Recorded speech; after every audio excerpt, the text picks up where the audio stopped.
There we go.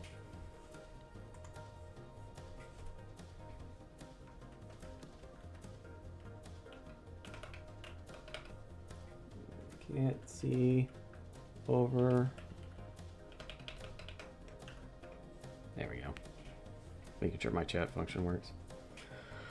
I actually can't see my keyboard over my tablet.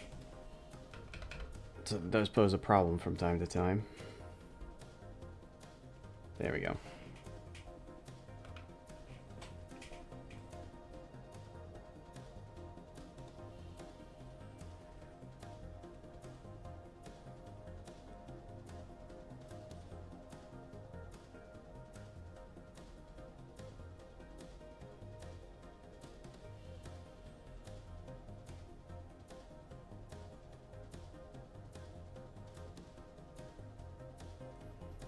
Okay.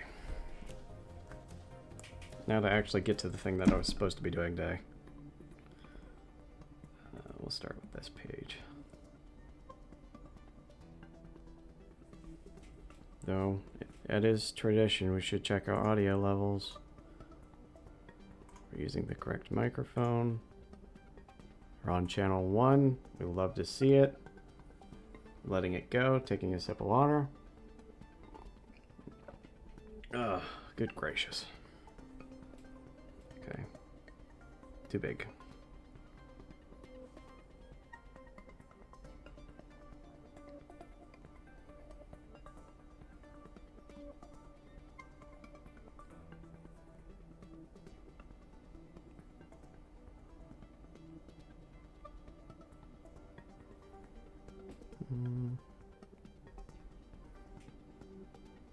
Mm-hmm.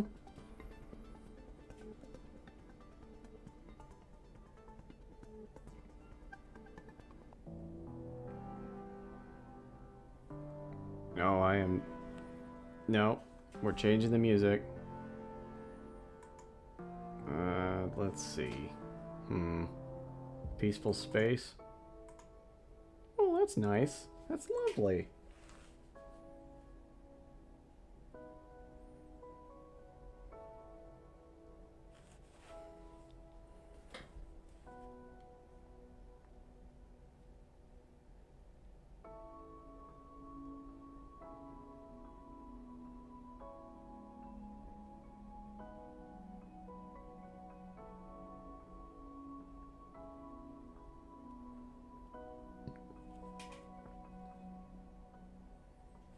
Okay.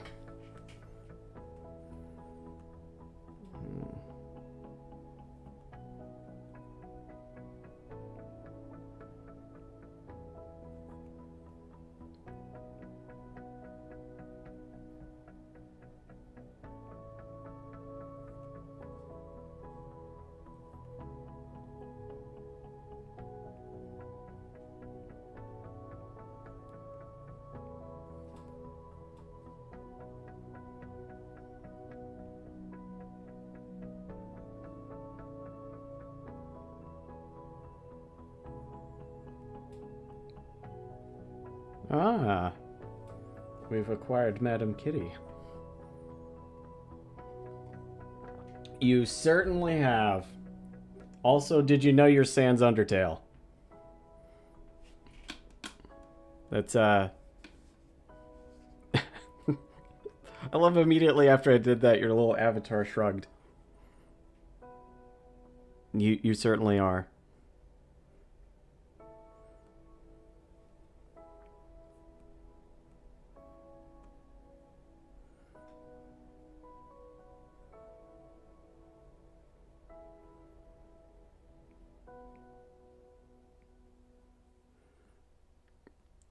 Oh, were you gonna be Tails?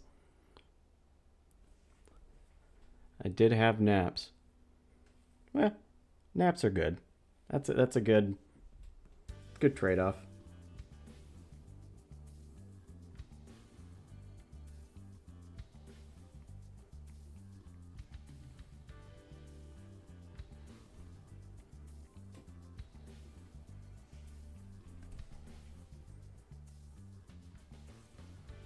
Hmm.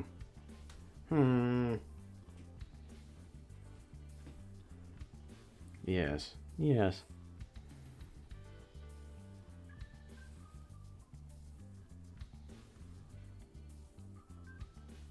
Completely lost my train of thought. Okay.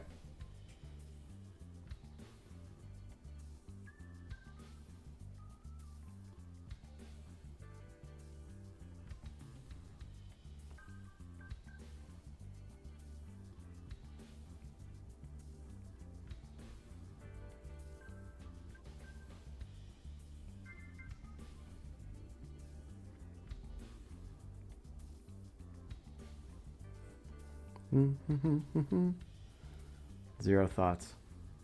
Head empty.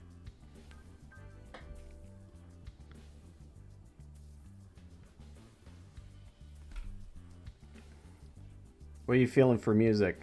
We've got, let me give you my playlist choices to go with. We've got, okay. Orchestral ambient, peaceful space, puzzle ambience, puzzle music, retro action games, scary and mystical ambient, space groovy, and survival Metroidvania. Those are the flavors we got to choose from.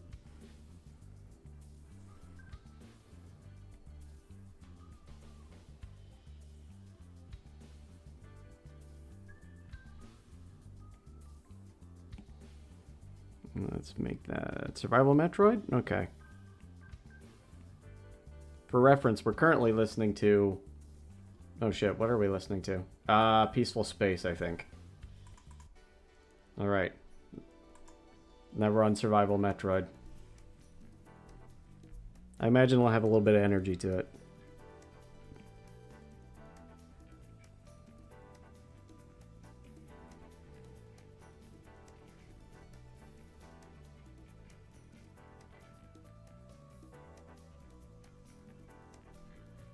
Little chill beat, yeah.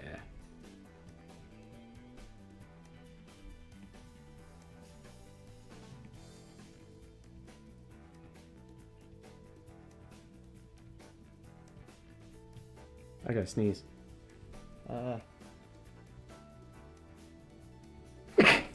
There it is. Okay. Still alive.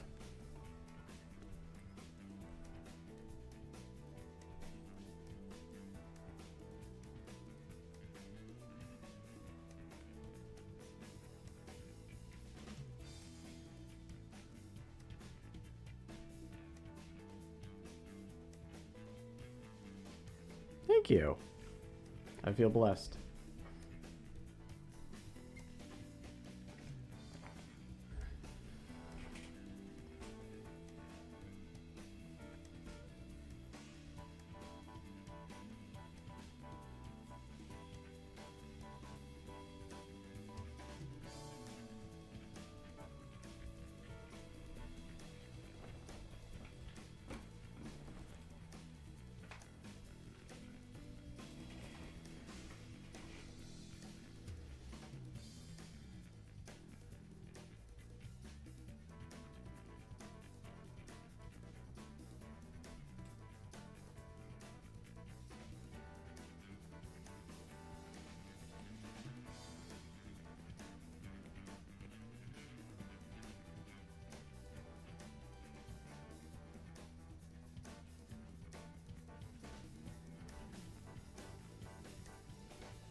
You know, reset by the nap. I feel like I'm always too stressed to take a good nap.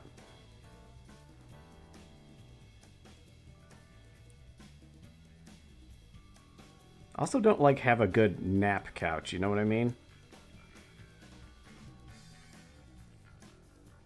Like your old couch was fantastic for that kind of a thing, but I got currently like a love seat where the only place I can really sit on it is practically like if I like arch my back and then put my feet on the coffee table. It's not as relaxing as, you know, having a whole couch you can spread out on.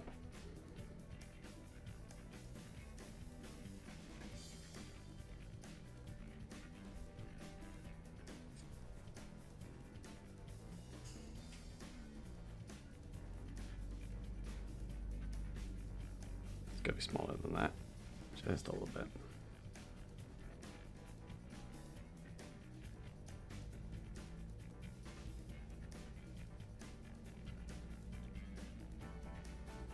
Oh yeah, that couch was so good. Like, never underestimate the power of a good couch. I'm telling you.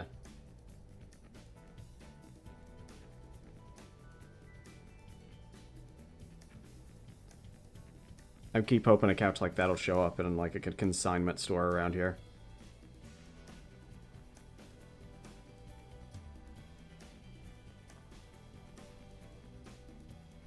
Had an acquaintance of mine that was actually getting rid of like a really nice couch, but it turns out like I think I missed my opportunity. I could have got their couch maybe.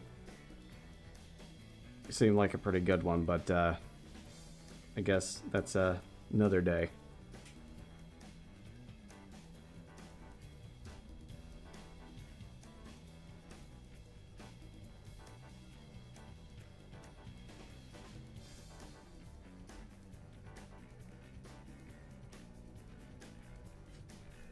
This song really sounds like somebody's like really going for it on a like a sweet bass solo.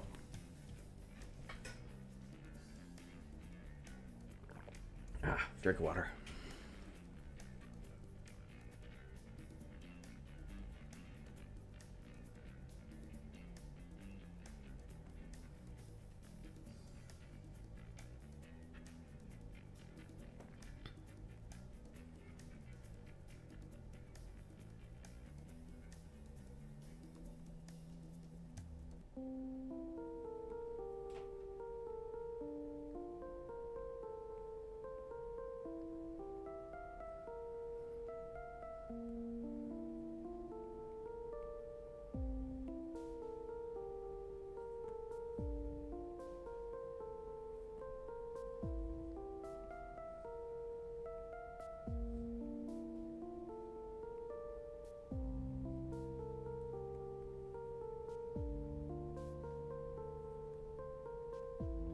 What game am I gonna do next?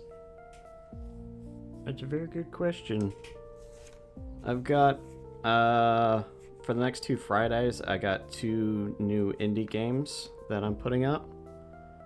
Well, the one today was actually for the first time ever was somebody who actually contacted the business email and asked for me to look at their demo, which I thought was interesting, and it turned out not to be a scam. So so that one was interesting. But I found another person on Blue Sky who was talking about their game demo that's up on itch.io, and I checked that one out too. And then after that, oh yeah, I did tell you about that. But then there was this I can't remember how I found it, but I did find this free game on Steam called The New Flesh, and I just played that one, and that one's fantastic. It is not what you think it is at all. Like, with hearing that, you think it's some kind of like, I thought it was going to be a horror game because that's what it was kind of like sold to me. Did not. I mean, there's a little bit of body horror involved, but it's not really. It's not scary. I was actually like, I loved every bit of it. But after that, I don't know what I'm going to do. I don't really have anything else planned for the rest of the, I guess, August. I really got to find something, though. I'm not that worried about it.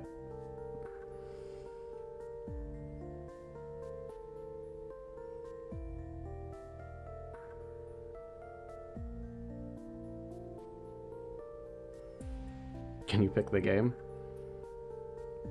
I'm open to suggestions.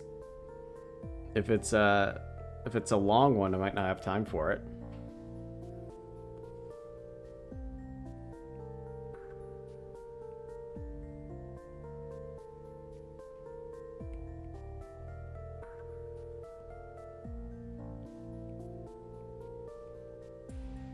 You have a game in mind? Oh, right, I was going to draw dirt on top of her head. Hold on.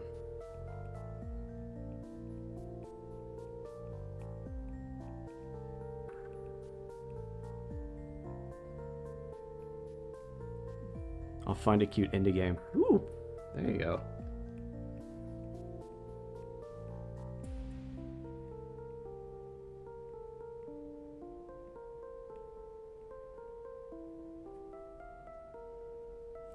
You know me, I love a good indie game.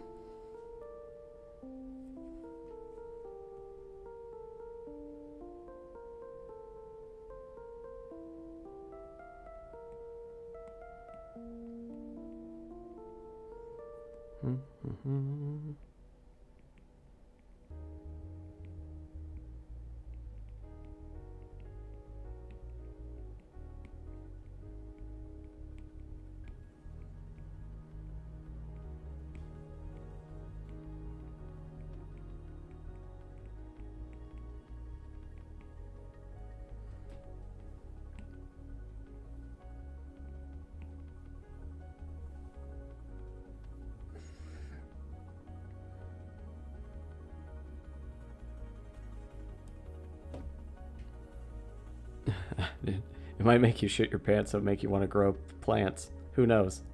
I like that. I like that rhyme. That's a good rhyme.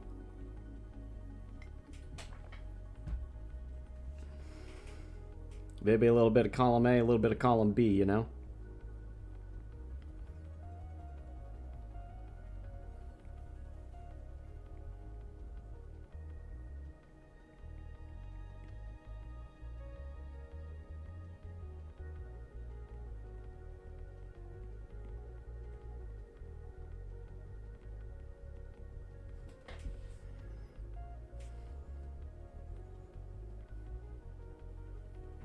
Never realized that my fat head is blocking the bottom part of the chat window.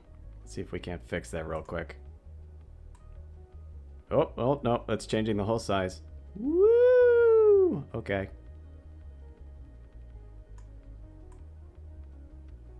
There we go. No, that's probably worse. I don't know. We'll live with it. It'll be fine. I think it's because of the size of the window that I picked. Whatever. I can still read the whole thing on my little window over here.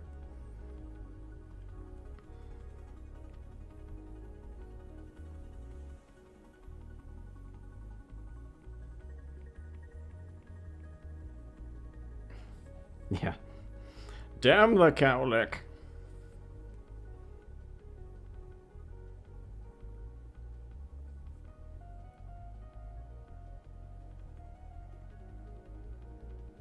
Isn't there a there's the what's the anime term for it? When like a character has like a cowlick and it's just always there. It's one of those things that they talk about like it's the oh god, if I could only remember it. You know what I'm talking about though. It's like the idiot cowlick thing.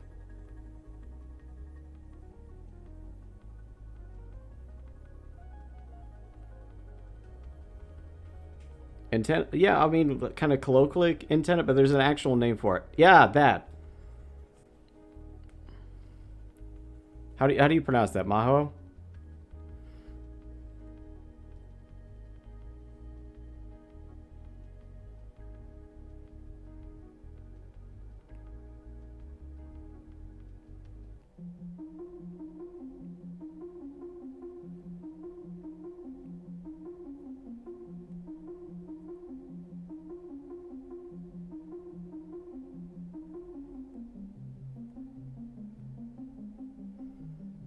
Yeah, with the idiot cowlick. Wonderful.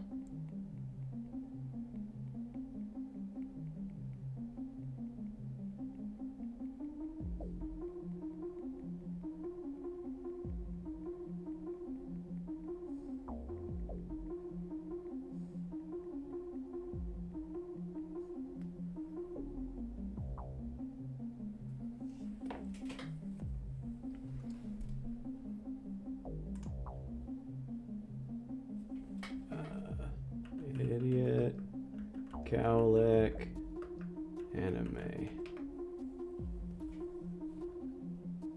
I got it. It's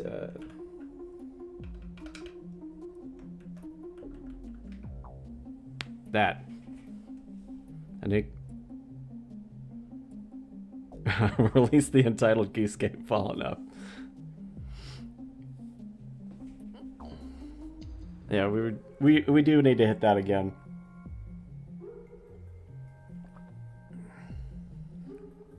We got to a certain point in that game and just kind of like trailed off.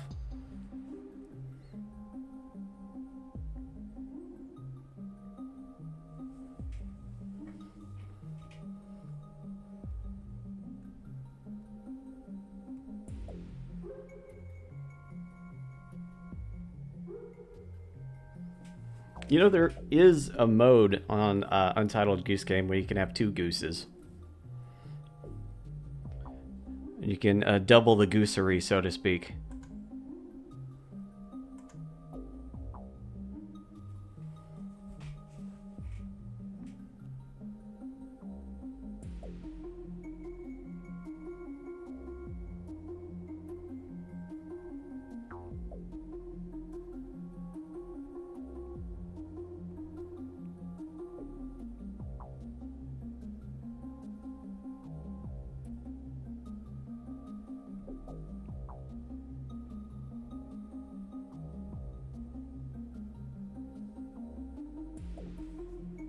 There we go.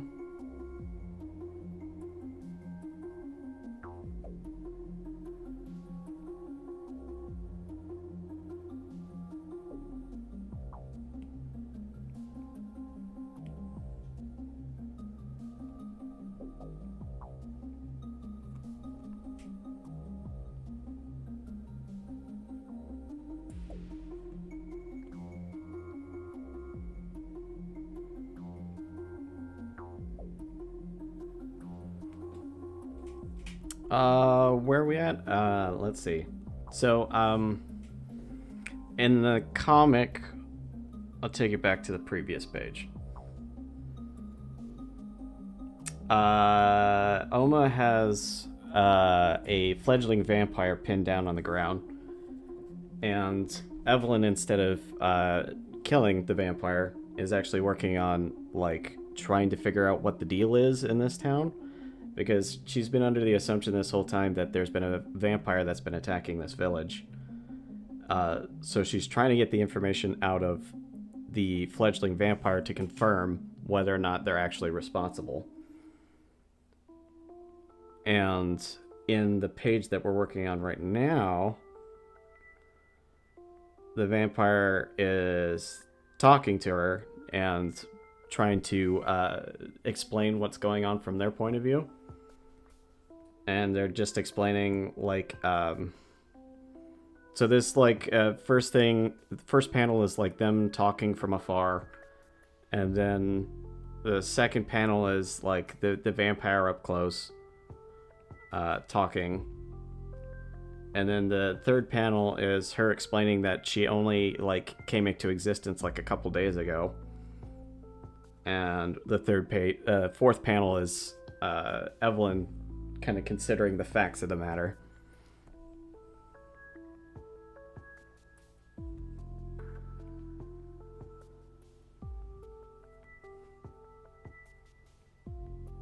So not a lot's going on, and most of it is kind of dialogue that I haven't added to the page yet.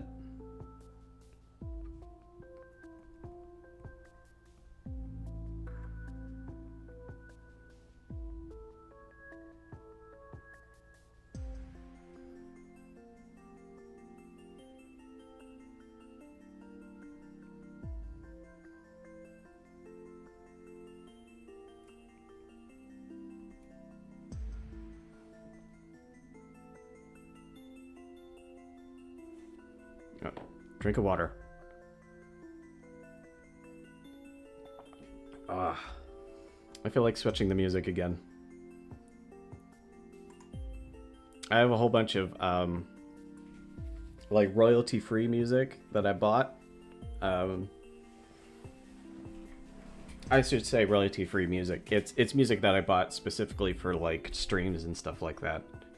And I bought so much of it, it's kind of hard to go through sometimes. So I just created a whole bunch of playlists one day.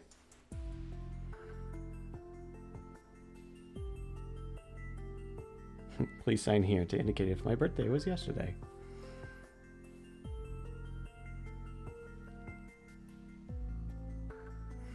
Yes, yes.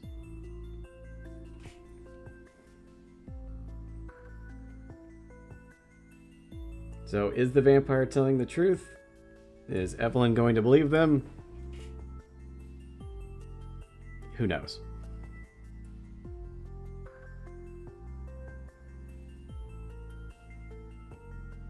Not sure if I actually saw that Family Guy episode. Then again, it's kind of hard to locate their throwaway jokes, you know?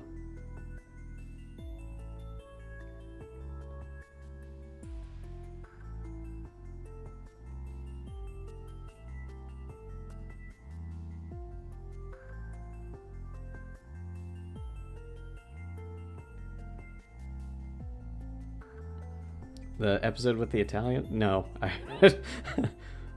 That should have been. That could have been like the Family Guy episode where the guy has a face, you know? That could be literally anything. That's not enough. Like, if you. Oh, the music. Okay. Oh, no, you were referring to Family Guy. Get some hype music? Yeah, hold on. I think the retro action games got a little bit more energy to it. I say that, and that is the most peaceful song immediately. Hold on. Oh, wait. That's why. There we go. When I just keep hitting the playlist over and over again, it just adds all the playlist songs to the same playlist, so it becomes one giant playlist instead. I kept forgetting that.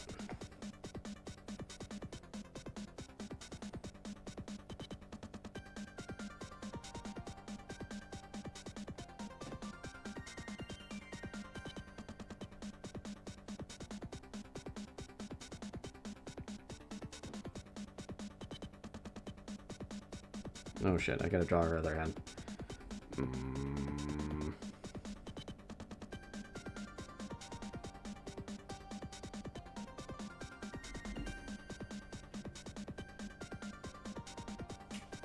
Hold on, where's my hand mannequin? Come here, hand mannequin. Okay, hand mannequin. You're gonna do me a solid here. Damn it, why are you a left hand? We'll just imagine it in reverse then.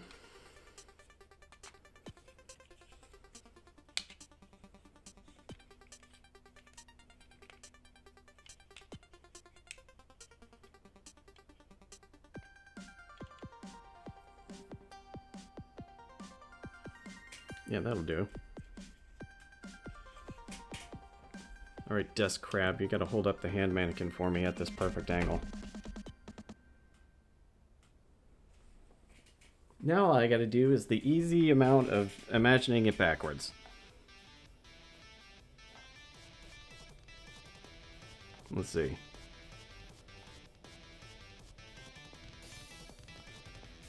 We're gonna do... You need a little dancing gif or something. I think you can do emotes with the character that you become in chat. I forget the... There should be some kind of controls for them.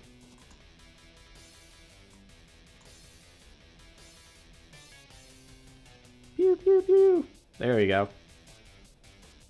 I can also throw bombs, if I'm remembering correctly. Yeah, there we go.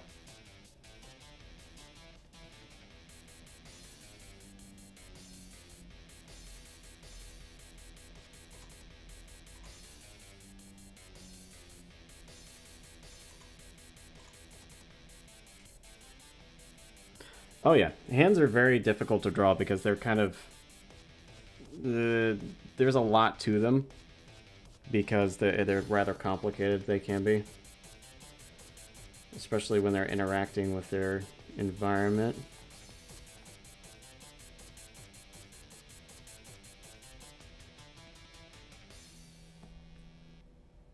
It can be very strange for sure. But one thing that I think helped me a lot is that I'll describe this to center. Is the basic shape of the hand is kind of like a this shape, no matter if it's the left or the right hand. And then what you gotta do is add the thumb, doing whatever, and then you don't have to track each of the 4 fingers. You technically only really have to do the first one. The second and the third one tend to group together, and then all you got is the pinky and you got a hand. Now that doesn't help you for like specific hand poses, and it gets a little weird sometimes when you're trying to imagine things backwards and stuff like that, but I guess what also helps is that most people don't think too hard about like the shape of hands. I think I need to move that thumb down.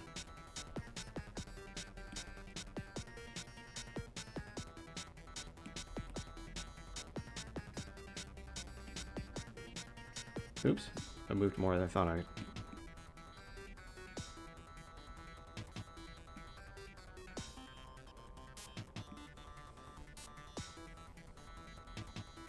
Let's see. Let's erase that disembodied hand.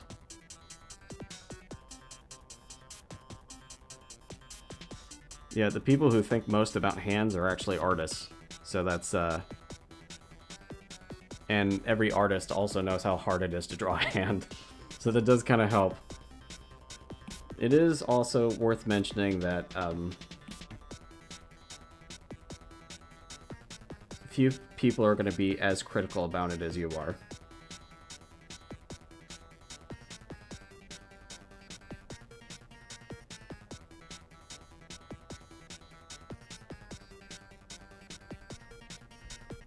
And at the end of the day, done is better than perfect.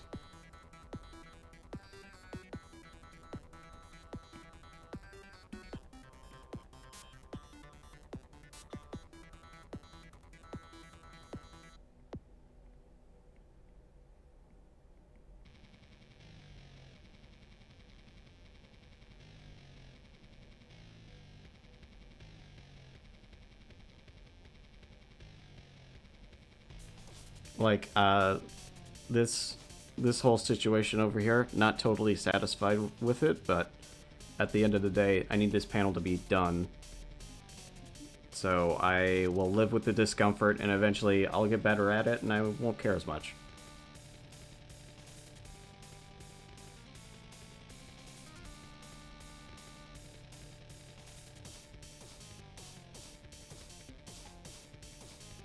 Thank you.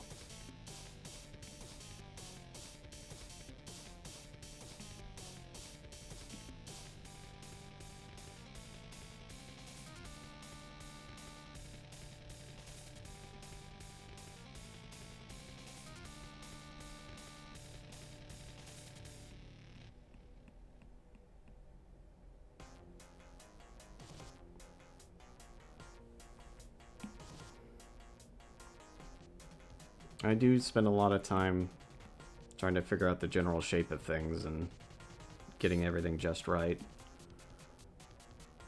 It does help, even though sometimes it doesn't feel like it. And I definitely see from like the beginning of this comic to now, I have changed a lot drawing-wise, and that is comforting thought. I mean, I've been drawing this comic for 3 years now, which feels crazy to say.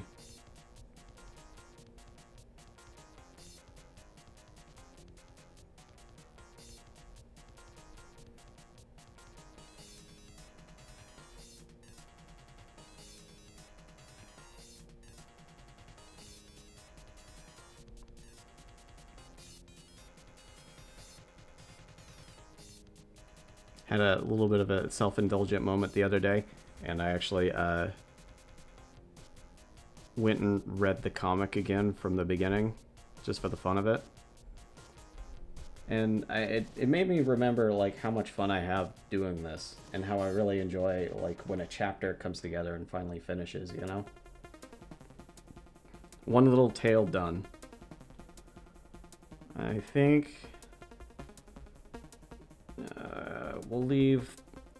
nah, we can do that now. I was going to leave our eye details for later.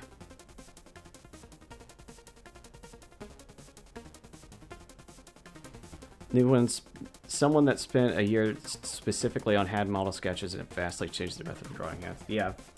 Well, even doing it kind of passively just over time helps. But, like, I wish I had more patience to be someone like that who could actually sit down and do, like, a whole bunch of studies right in one go.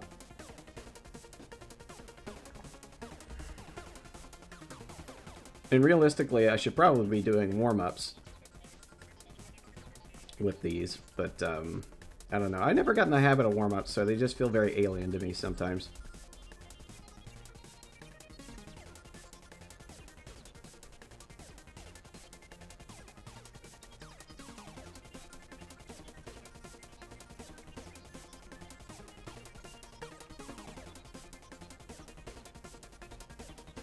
No, we don't like that. We're gonna need the thinner thing for that.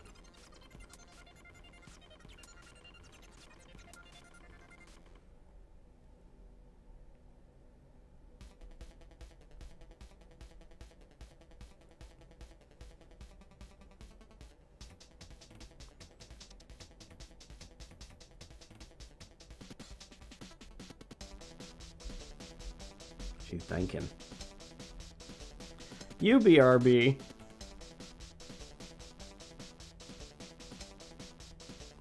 Alright, now we gotta do the complicated bit that I've been avoiding. If I could only remember what some of this is. Alright, rough sketches, don't fail me now. Actually, I think I need to make that bigger. Yeah, that should be good.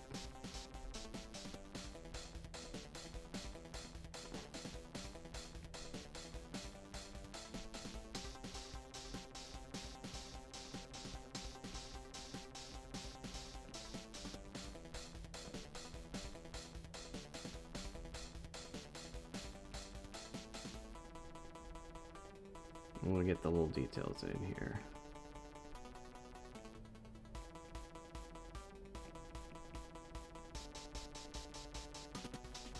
Yes, yes.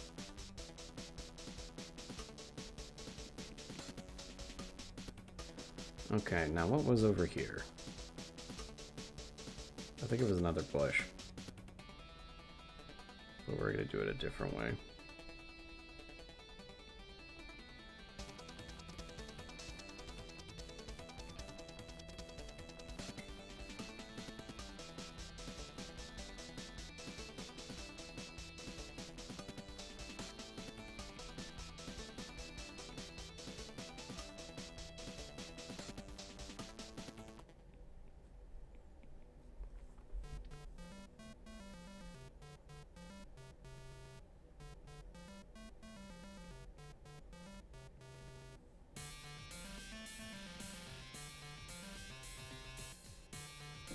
Alright, we need a small brush. That should be good enough. Now comes the hard part. We'll start with Evelyn since she is easy.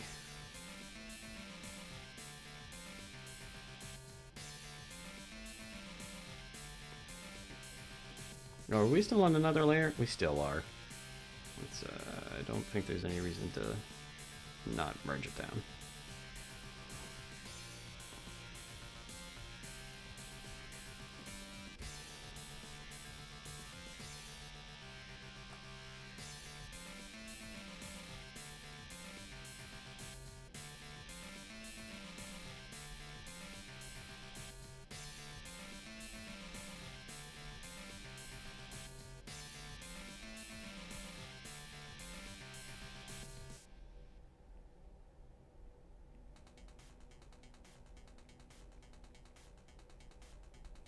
There we go.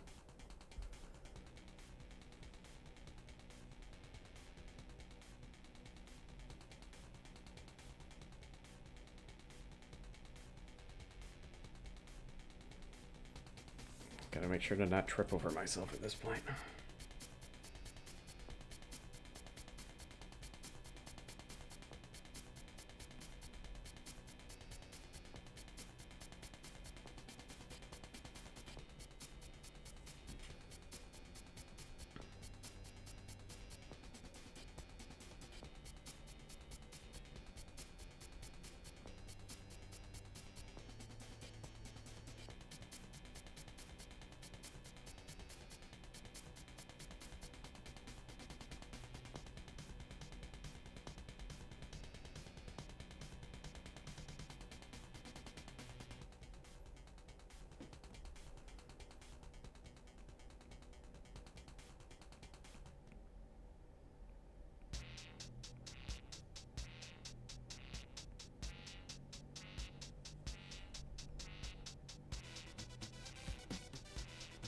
Mm-hmm.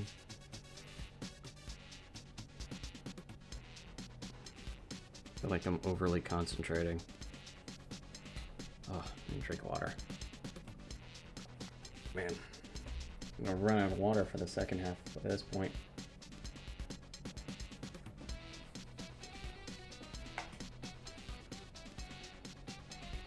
Hang on, let's...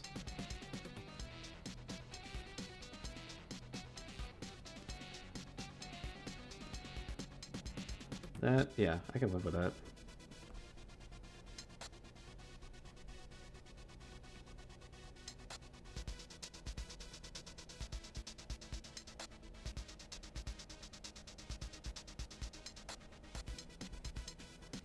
Okay, where to start on them, though?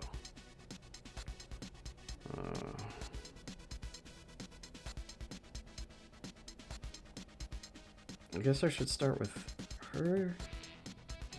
That seems like a good place to start.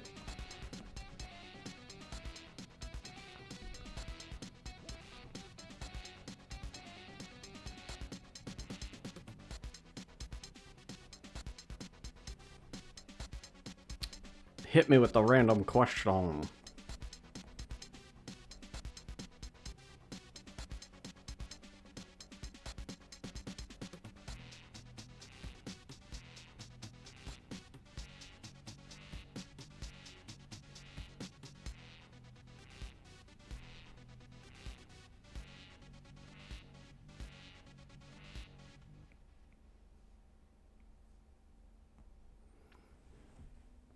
What is my favorite Disney movie and why? We're talking about just the classics or more recent Disney movies?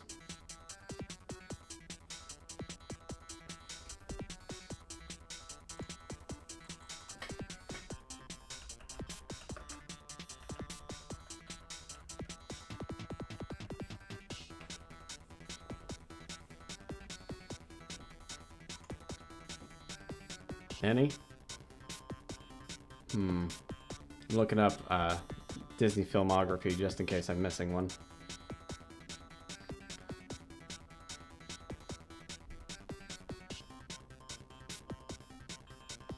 What about one? I'll tell you one that I think doesn't... It kind of got forgotten. Well, there's a couple that I really love from back in the day that kind of got forgotten. And you can kind of see why. The first one is, let's see. Shoot, my brain is blanking out.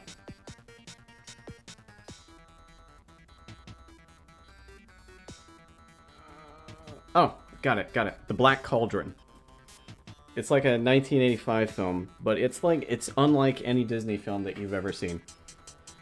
Well, okay, it's a lot like a lot of Disney films that you've ever seen, but like there's an undead army. There's like the bad guy's a necromancer. A character ends their life to save the other people in the team. There's a whole bunch going on in that movie, and it really doesn't get like enough credit at all. It's a really good movie. If you haven't seen it, I really enjoy it. The characters are really cute. It's a lot of it is about like kind of like the hero's journey kind of a thing. It's one of those things where like it's a character who idolizes like tales of grand heroes and like princesses and all that good stuff, but then they get like thrown into one by accident, well, by happenstance really. And the problem is like it quickly catches up to them like how brutal something like that truly is. Like there is no mercy for anyone in those kinds of situations. Like it sounds like romantic to go on an adventure, and there's stuff on the line and people, but when like the actual experience of like getting hunted down is terrifying. And this character figures out, like one of the main character of the story figures out pretty quick that it's nothing like what he expected, and it's like way worse. And that's the kind of thing about it. It's like we romanticize these heroes that sacrifice their childhood and then go defeat an evil villain and all that good stuff. But it's like romanticizing child soldiers, really.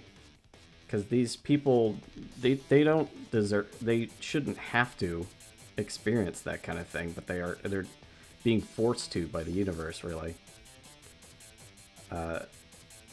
And the movie does a really good job of kind of saying, like, you see why you don't want to be in a prophecy. It's nobody's having a good time here, kind of a thing.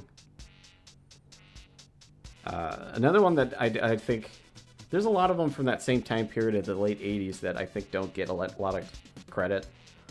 Like The Great Mouse Detective. The Last Unicorn is great. It's along the similar lines. It's got that same energy to it. I really enjoy The Last Unicorn. A slightly more recent one that I think falls into that kind of same category of not really loved enough, really, is Treasure Planet, if you ever watched that one. It's very U-coded, yeah. Treasure Planet was great. Let's see. Some recent ones that are really good.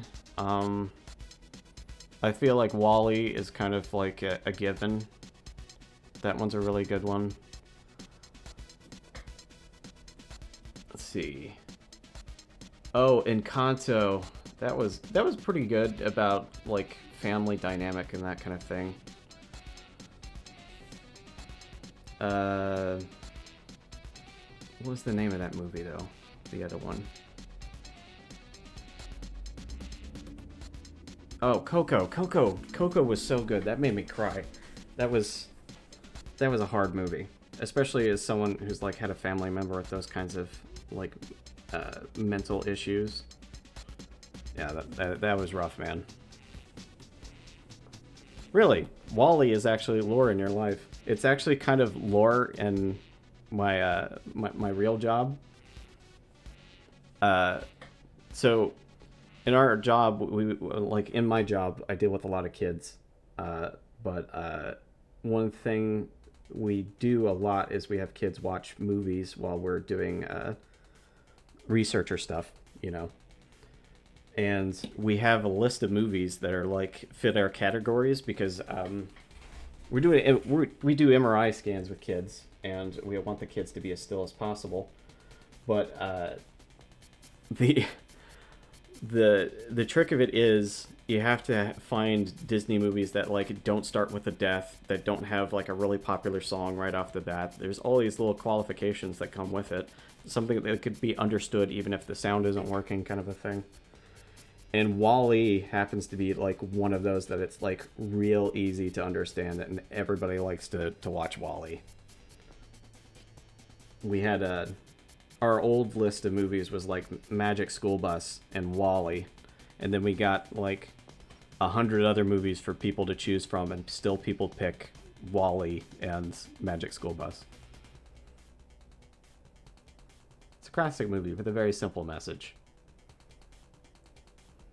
Now, how am I going to draw this jacket the proper way?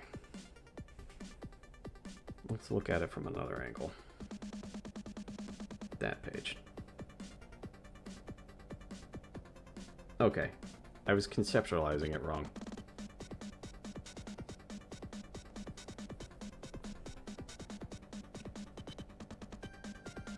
I can fix this. Let's see.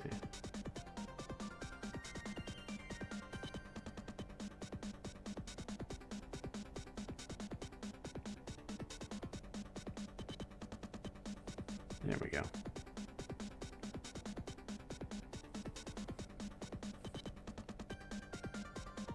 Oh yeah, there was a time where back in the day, this is some deep lore for you. When I was working as a security guard, I used to work weekend shift. So the place where I was guarding, it was like not many people, and especially not on the weekends. There was nobody there on the weekends, right? Came out in 2008, right when I was moving from Southern to Northern California. It was any last night with. It was a last night out with friends. Oh, that's really sweet. That's a good, yeah, that's a good memory to associate it with. But sorry, I got sidetracked. But when I was a security guard, I used to work weekends, and when I was working the weekend during the day, there'd be nothing to do, and I didn't my rounds were like once every 2 hours or something like that. So there wasn't a lot to do, but my boss allowed me to was fine with us like listening to music and stuff like that at our security guard post, because I mean, what we were guarding was not that important, but as long as we kept doing our duties and did our rounds. So anyways, here I am sitting at this guard shack. For the longest time, I just had a hard drive full of like the first 20 seasons of The Simpsons, and I just kept like watching the first like, I don't know, like 15 seasons over and over again, because that felt fresh to me. At the same time, I had Ancient Aliens was the other thing that I was watching, until I had a sort of epiphany with Ancient Aliens, and I had to stop because it just started making me sad.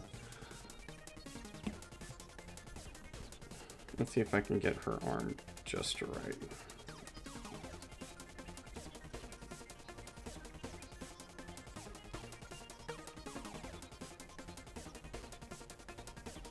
There we go.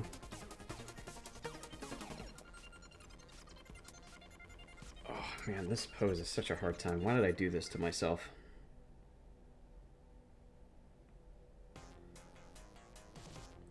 Past me was such a dick with this script.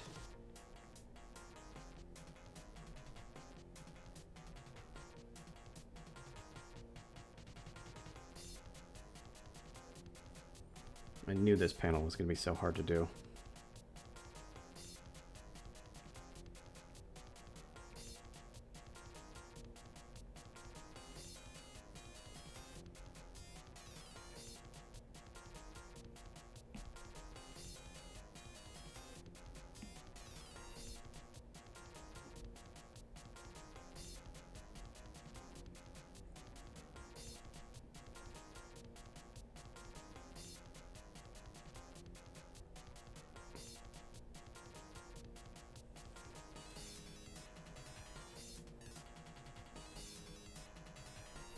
What, Ancient Aliens feeling validated?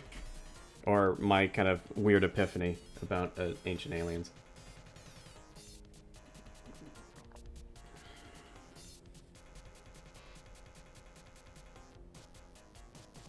Yes.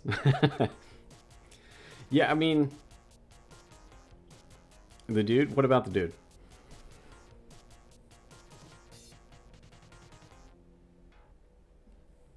Did we do something awful?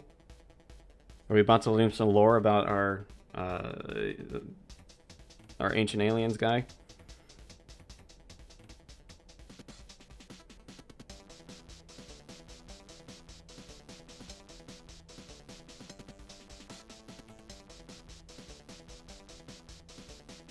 Oh, because of all the different uh, the American government constantly saying, aliens are real to distract from everything else that's going on.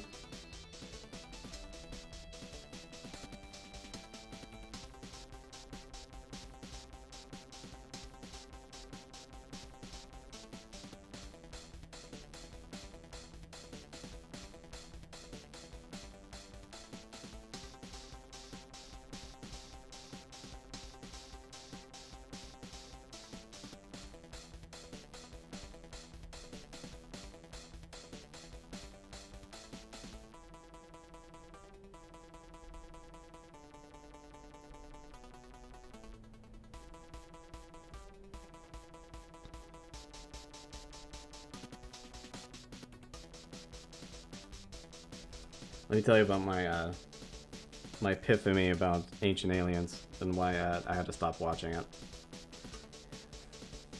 I don't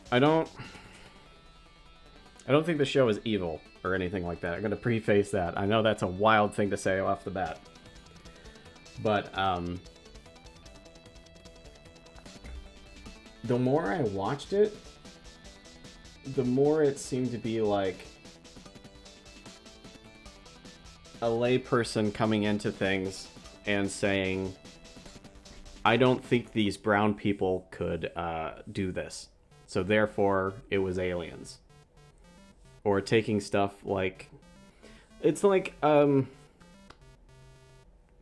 you hear somebody who's like a pseudo archaeologist say something like, oh, the pyramids were actually grain silos and stuff like that, and you immediately go, oh, so this guy knows absolutely nothing about what they're talking about.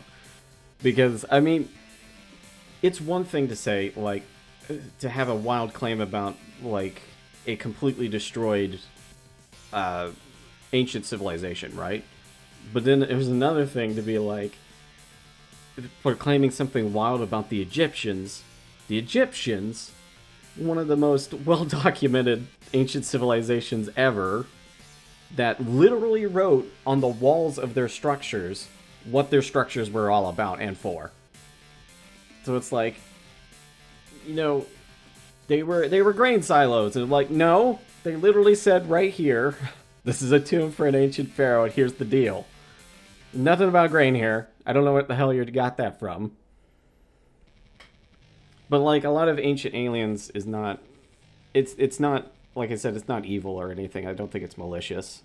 A lot of it's like just a fun thought experiment, But there's certainly like some episodes where you're like, okay, this is just thinly disguised racism. You just don't think that ancient people were that smart. Which, I mean, just because they were ancient people doesn't mean they were idiots. But also, like, a lot of it's just, yeah, I mean, humans were still humans. We can figure shit out pretty easily. Like, I remember seeing this one documentary that was trying so hard to be like Ancient Aliens. And they're like, all these things are divisible by pi. What does that mean? And then, like, it cuts to an archaeologist and said, oh yeah, they just used a wheel for measurements. So of course everything's divisible by pi. Why would it? If they used a circle to measure everything, of course it would be. Like, ancient people were clever. We don't give them enough credit for it, certainly. And there's a lot of weird stuff that happened in the past. And I think there's a lot of... That's the thing about Ancient Aliens, is the reason why it's so compelling is there is a grain of truth there. And the grain of truth is there was a lot going on in the ancient world that we just were not pertinent to. And I think there was a lot of interaction of these different cultures long before we thought that there was interaction between these cultures.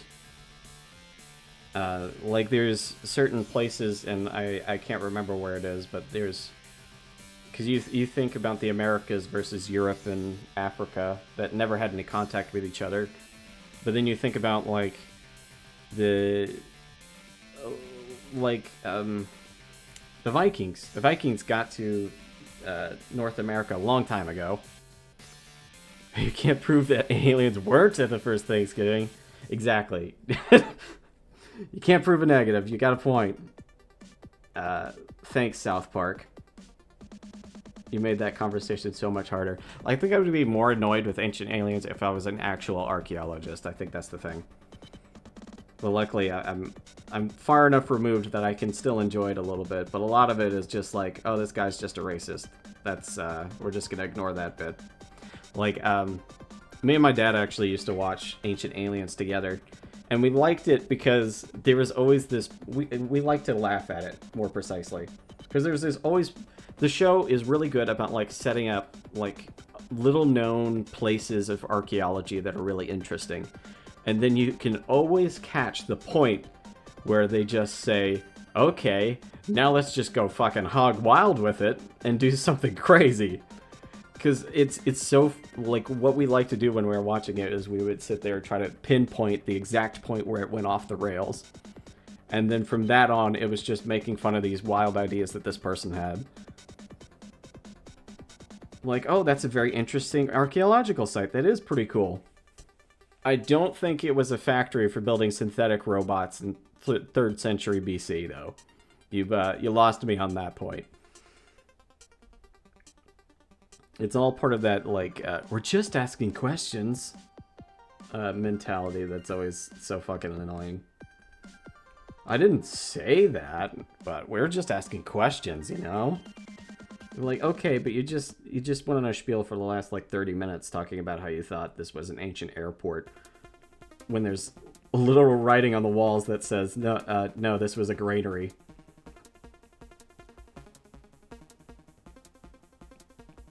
But, yeah.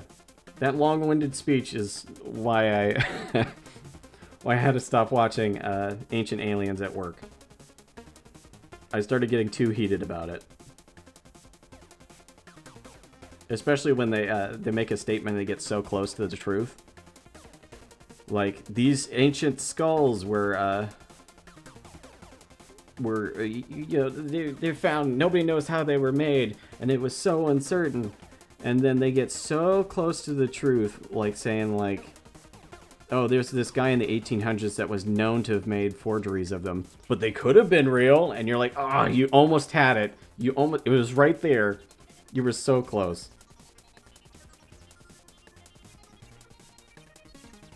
At least it's an entertaining show.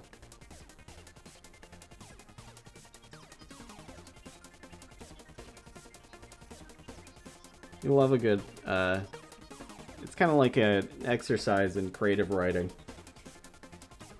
I feel like I would have been a great writer for it. I'll just say that. It's like, go to the producers and say, okay, how crazy do you want to be? That crazy? Okay. We'll get weird with it today.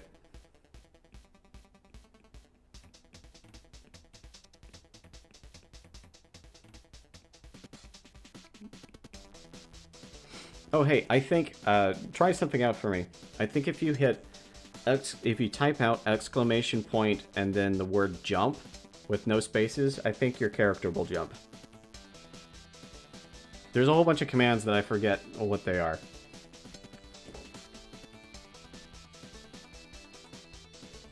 Hang on, let's see. Stream, what's the name of this thing? Stream avatars. Yep, see, you jumped.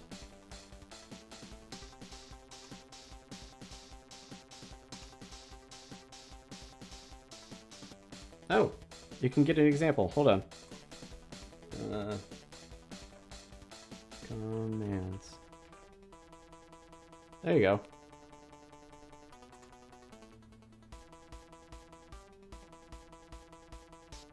There's you follow that link, it'll show you a list of commands that you can do. And because there can actually, there's games that come with this that I've never really looked into that you can start and, hold on. I can build like little walkways. Let's see. I think I could put little guy.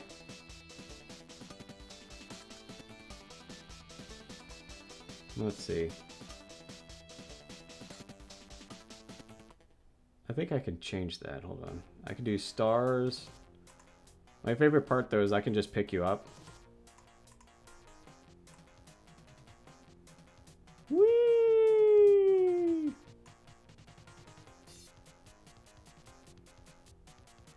I can give you a gift. Let's see. I do like the bombs though.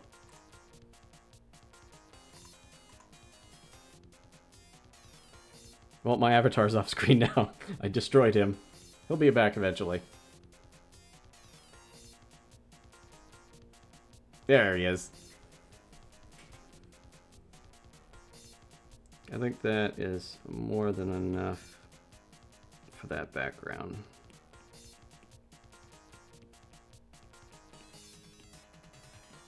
You need to get groceries. In this economy, you can afford groceries? Well, I guess it is the first, so I guess everybody's been paid today.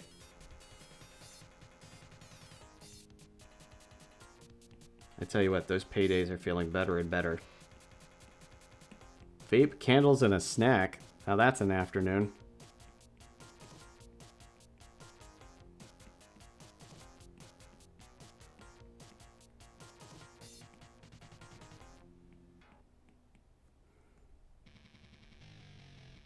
Oh shit, I still gotta do that background. That's gonna be a pain in the ass.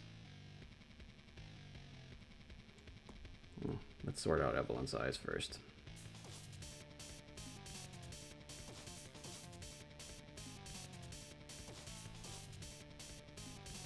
She will be back shortly. Don't listen to her, that's a damn dirty lie.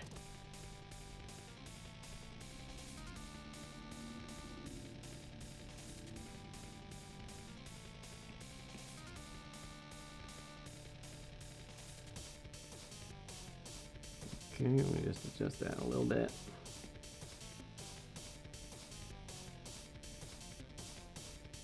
What's the last upload to Poppy Playtime? How the fuck I'm gonna play it? Yeah, that game did a really good job of stressing me the fuck out. So I'll say good luck. Cause damn, dude, the little sequence where you have to escape the teacher. Holy shit! I must have done that like 30 times finally getting to it. It didn't help that my version of the game glitched out and made some things intangible for a short time. And I had to restart to get that back together. Okay, let's see if we can get the perspective down first for this. No, hold on. I want to draw a square first.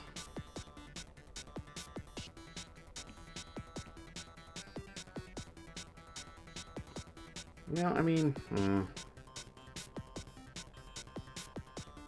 at this angle, the edge of it should actually be over here. She's kind of parallel to it.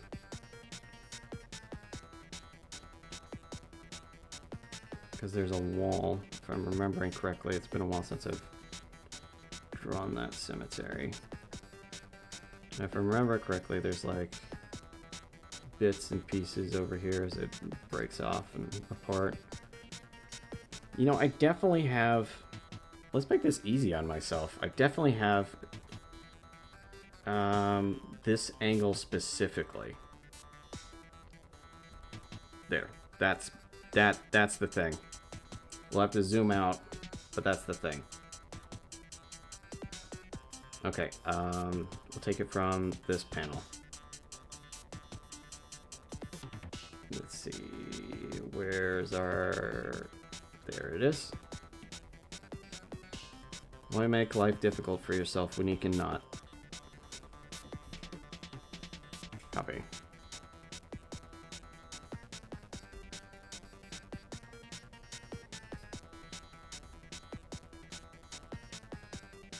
Oh, it's even the same panel. That helps. I have to make it smaller, though. That should be good. Okay, now we can... Boop. That does look pretty good from there. I do need to edit some bits, though. Oh, I should have done that backwards. Perch down. Oh shoot, you know what? I should check on my 3D print. It's been going for a while. Oh, hang on. I'll be right back.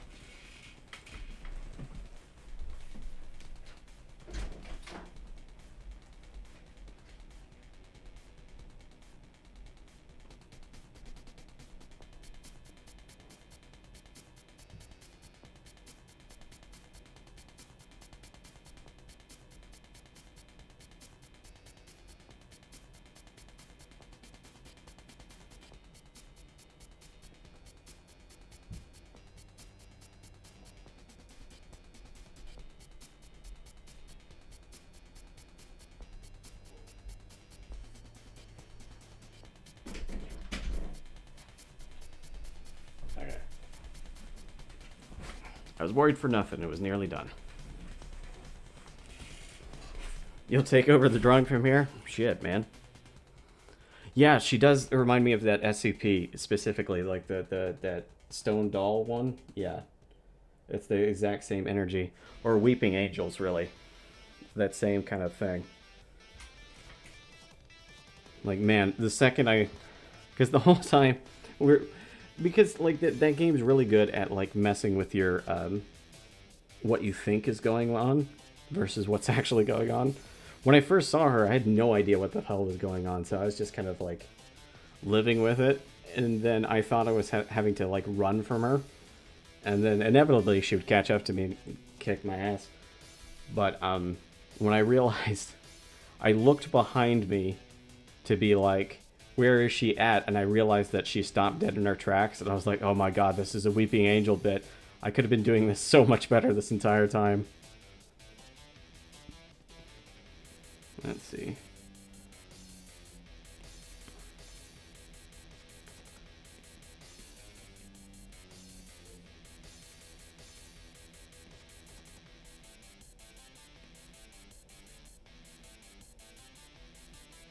We will, hold on. I'm gonna put a moon here. I want it to be a circle. Thank you.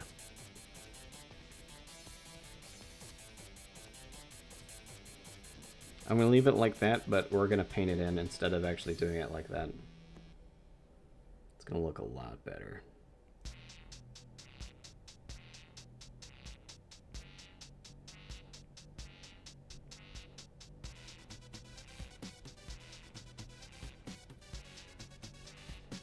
Okay, I think we can get rid of the sketch layer. Start adding some details in, like shadows and hatching.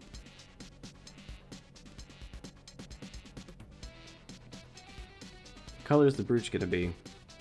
I don't know. I've kind of just been drawing it black this whole time. I've been...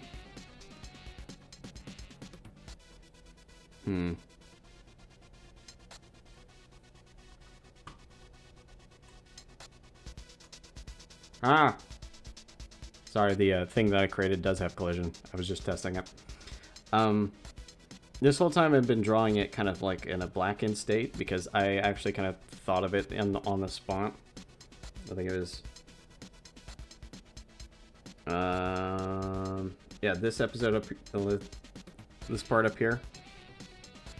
And I didn't kind of like know what I was gonna do. It wasn't in her original design for this chapter, I guess is what I was getting at. So, beats me, man. I imagine it kind of like there's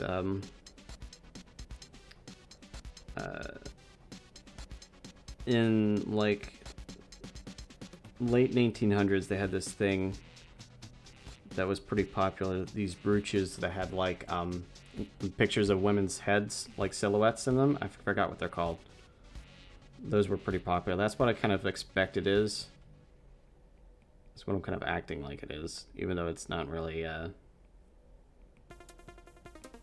explicitly that, I guess, because it doesn't have the actual details on it.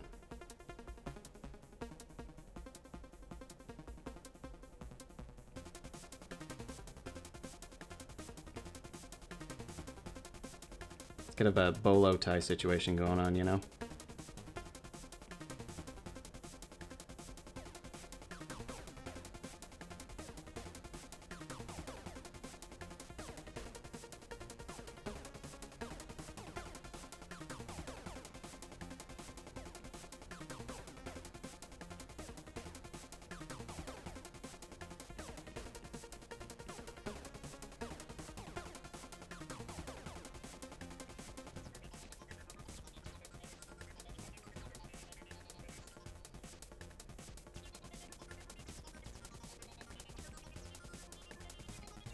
Yes, yes.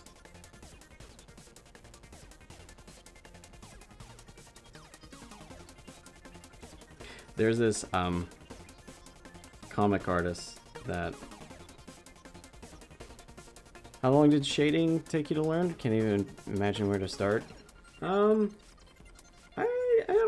don't really know. I feel like I'm not that good at it. But I think what really helped is like back in the day I used to just do straight up shadows. Like I'll show you what I used to do. Instead of like doing this hatching thing, what I'd do is like draw the shadow and like fully draw it in, and then I would drop the opacity and kind of create it like a shadow effect like that. And over time I kind of got the feel of where the shadows should be because of that. And then when I started doing this comic, that became like a really a difficult proposition, because there's a lot of shadows going on and I am not that good at like figuring out where everything should be. So if you're saying like where did I get good at, or get better at cross-hatching, I had my minor in college was originally going to be graphic design, which means I got to take a lot of art classes, which was great. But unfortunately, that also turned out to be a bad thing, because in the end, when I was there at college, they lost the graphic design professor. Like, he quit while I was in the middle of doing my minor. So I suddenly went from having like so many credits towards the minor to not having a minor. That's a whole other thing. But anyways, as part of some of the Gen Ed classes for a minor in graphic design, you get to take a few art classes. And I had a professor who did these exercises with us where we would go over the different kinds of cross-hatching and talk about like line variability. So you can kind of, if you have all the strokes that are even, it just kind of looks like an even thing. But with varying the closeness of the lines next to each other, you can get the kind of semblance of a curve, you know? And you can take that further by implying that there's a shadow somewhere by kind of having a whole bunch of lines next to each other like that. You can kind of shape the area, and you can kind of make a shape out of it. So we did some exercises where there was like a okay, I want you to do nothing but lines for this, but I want you to draw a shape out of it. Where, that was actually a funny story. One of my assignments actually did like a rocket-like shape, only realizing about a quarter of the way through it, or that a rocket shape, when you're using nothing but lines, quickly kind of turns towards the realm of that's a penis, pretty easily. Luckily, I think I was able to stop it, and the teacher knew me well enough to say that I was not trying to draw a dick on purpose, but came pretty close there.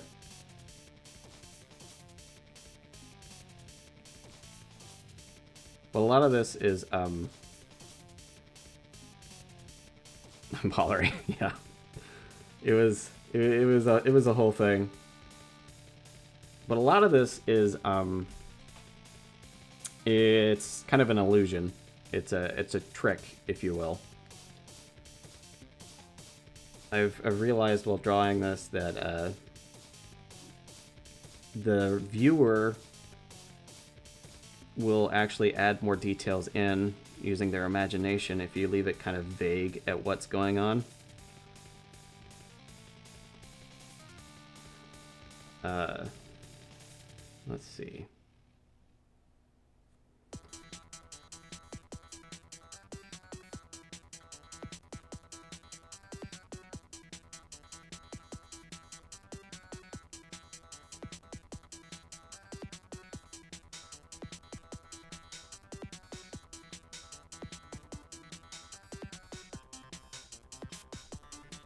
Often it's better to leave like few details, and then people's brains kind of fill in the blank.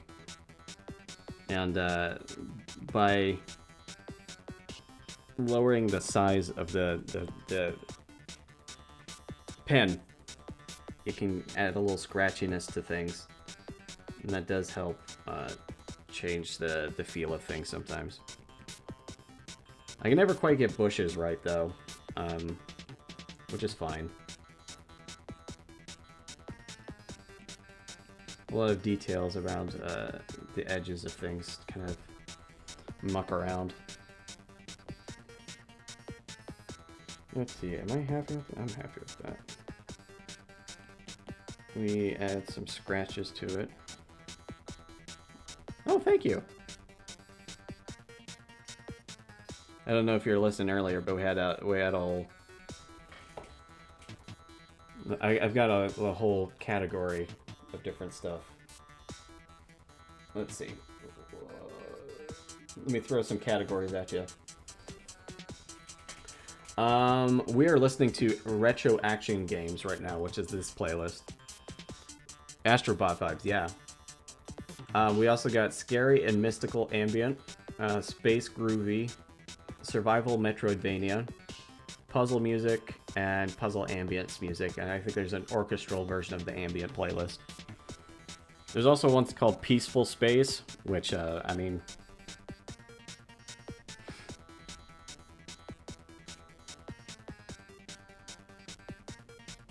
It's hard trying to do a stream and not, like, incur the wrath of copyright holders, you know?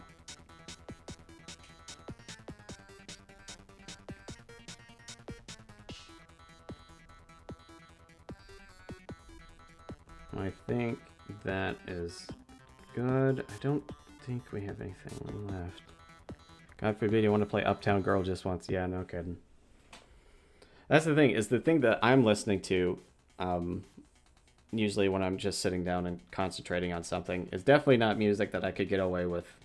There's a few things that maybe I could, like I've been listening to a few songs by Good Kid, the band, and apparently they don't copyright strike things, so it's usually safe to play them on a stream playlist. But like, I can't play Elton John. I love to listen to some Elton John from time to time. Can't do any fun little things here and there. Sucking the fun out of life. They won't let me do copyright infringement. Candle in the Wind, there you go. I think I think we're good on the line art for this. We can, I'm gonna move this down a little bit. Because it'll be closer to the horizon there. There we go. Looks really great so far. Thank you. Now comes the fun part where we assign colors to everything. Kind of do a color grading thing. This is our palette that we got to work with for this chapter. I think I would kind of not too dark. No, maybe darker than that. That might be too dark. Let's go up just a tad. Yeah. Leave it there. A little lighter. And a little darker than that. No, I need it darker than that for that one. Because I plan to do, like, Evelyn's usually on light colors, so I'm gonna do like a whole starburst thing kind of behind her. You'll see what I mean. Okay, let's see. We use orange as a overlay, like that. We can now see the little pixel perfect imperfections. We can use our color selector tool to grab that. I think that's the big one. Yep, that's the big one. I'm on the wrong layer though.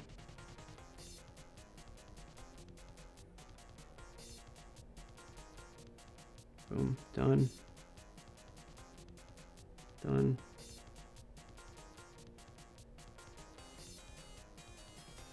Those pixels are an artifact of how I did things. I'm more of a writer, so see how this connects fascinates me. Yeah, I mean, if I didn't have my my script for this page on Google Drive, I'd show you. I don't want to have to edit that out of the stream, but yeah, I feel you. It's a very different experience from writing, for sure. It's easy to say, oh, there was a crowd here or something like that, but then actually putting it into practice is another matter entirely. And there's a lot of staging that goes into it, you know? The I'm not too good at it yet, but I want to be. The kind of characterization that comes with designing how a panel is laid out and the structure of it kind of helps with the storytelling. I'm keeping everything simple so far, but maybe in the future when I get a little bit faster and a little bit better at this. I'm still adhering to the philosophy is it's better to be imperfect and done than perfect and never done.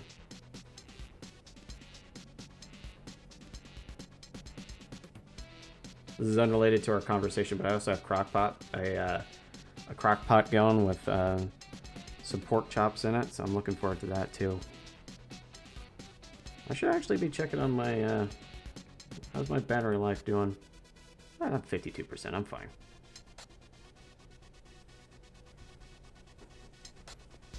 Oh, you're coming over? That's a long drive.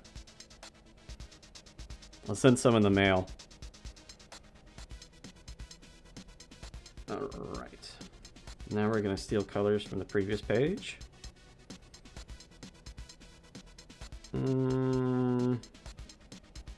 Yeah, that's got everybody. Nope, let's do the one before that.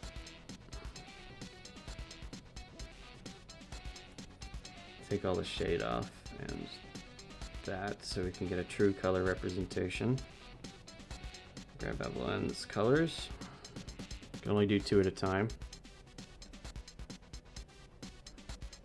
Put that back on. Switch over to our fun big size.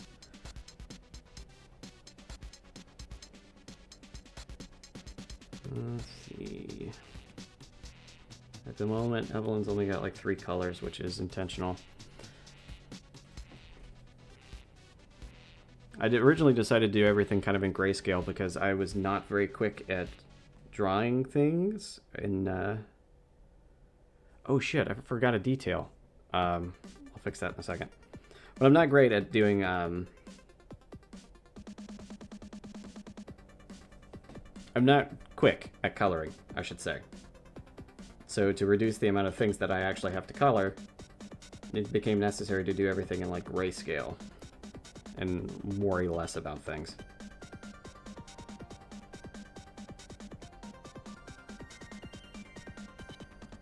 Brown coat.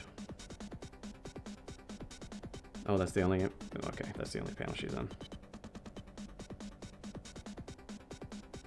Wouldn't know where to start with color. Yeah, and a lot of it's kind of getting the vibe for things, you know?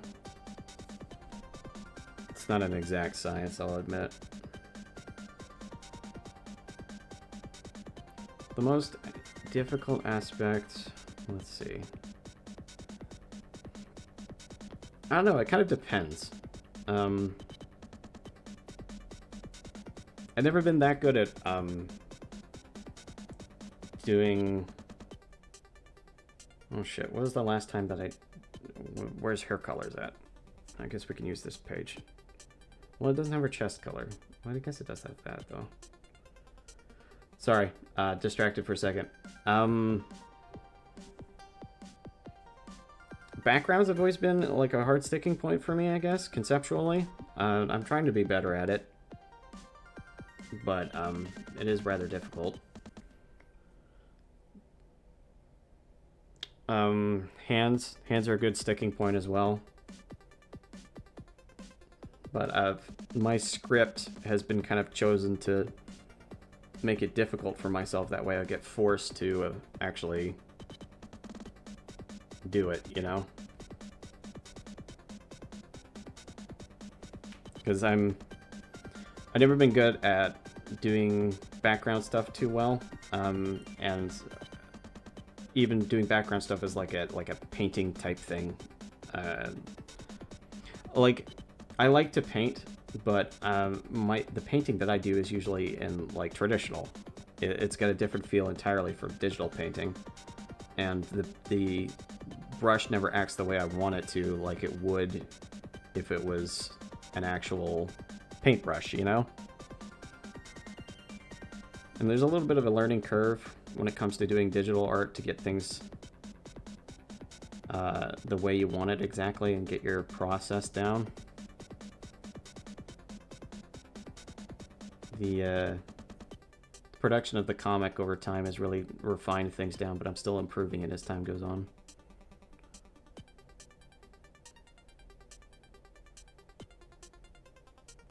So I guess a roundabout way, I say backgrounds and hands are probably the worst part. And trying to remember to be dynamic with my poses, because it's too easy for me to, you know, make it kind of bland. Bland is often the easiest way to go. There's a graphic novelist that I watched a YouTube video that he made like some time ago that was, I think, really helpful in forming how I take on this comic. He's describing things that he wishes that he did when he was making his graphic novel. And I have those, like, I don't know, what do you call them? Tenets, maybe? Right in front of me. I keep them on my desk so I don't forget, because they are helpful. Lars Martinson, that's his name. Number 1, fail faster. So the faster you fail at something, the better you can get at it, because eventually, if you get the failing out of the way as fast as possible, it'll help you embrace your creativity better. Number 2, embrace creative laziness, which is remembering that, like, if you do everything absolutely with no help whatsoever, and you can stress yourself out by, like, not having reference poses and stuff like that, and you feel like you're cheating the system somehow. But in the end of the day, done is done.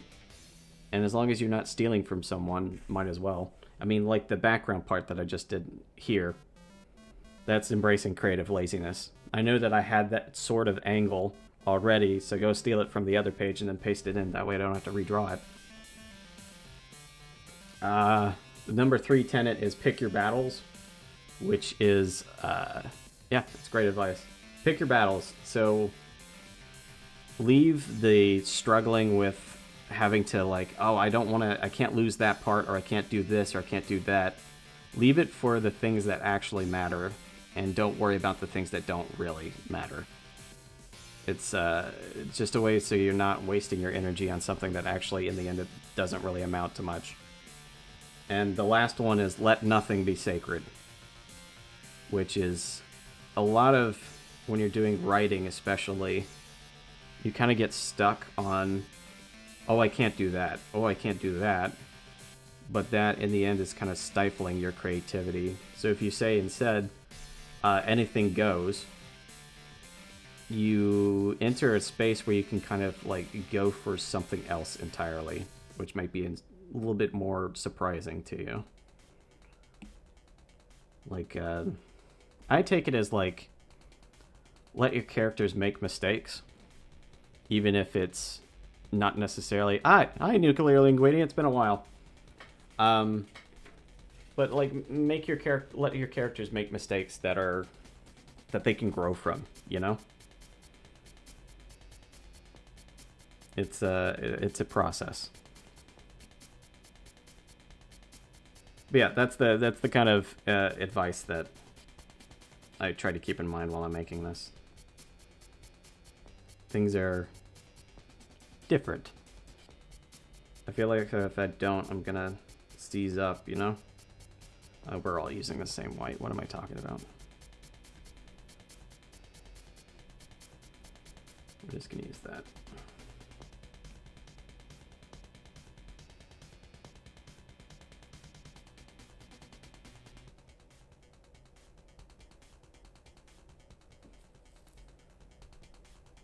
I suppose they can apply to daily life. I suppose they kind of, they're helpful to think about when you're like at work.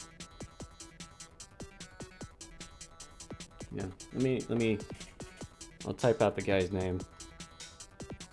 It's Lars Martinson. Pretty sure if you look him up on YouTube, you'll get that video I was talking about.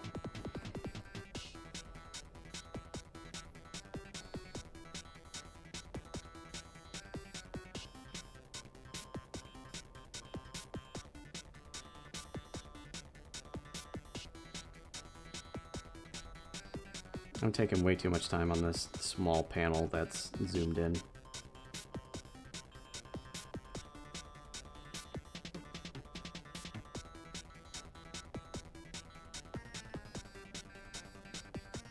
It's almost done though.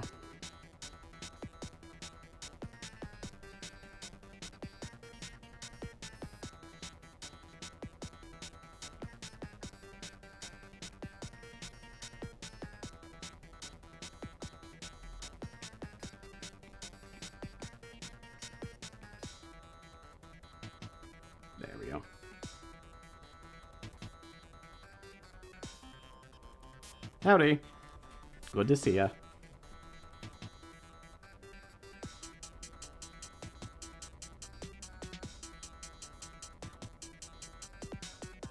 Have I played Firewatch?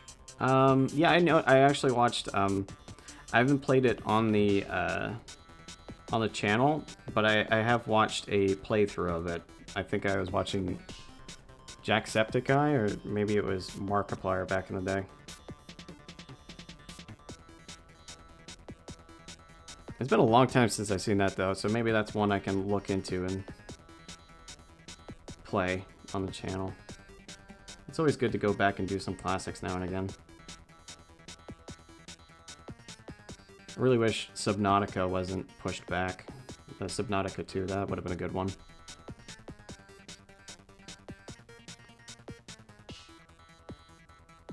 Soma? I've heard that one.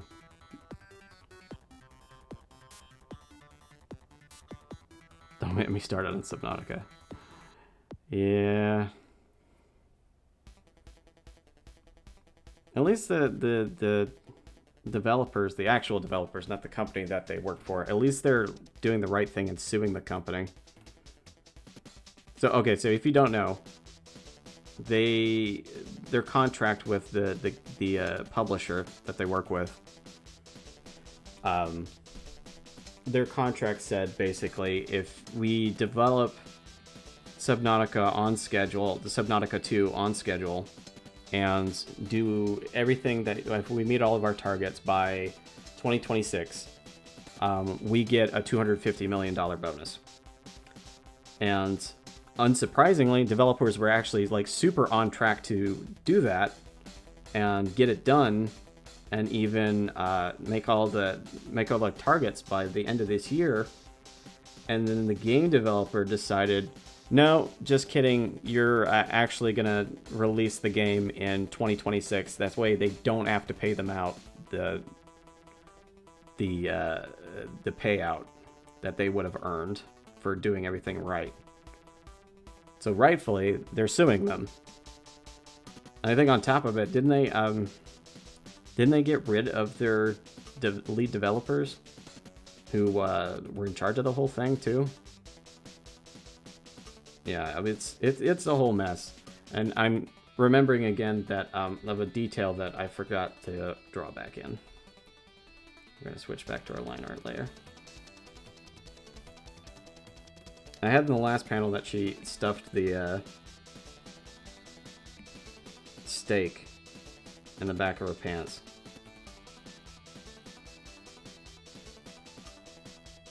Well, her dress.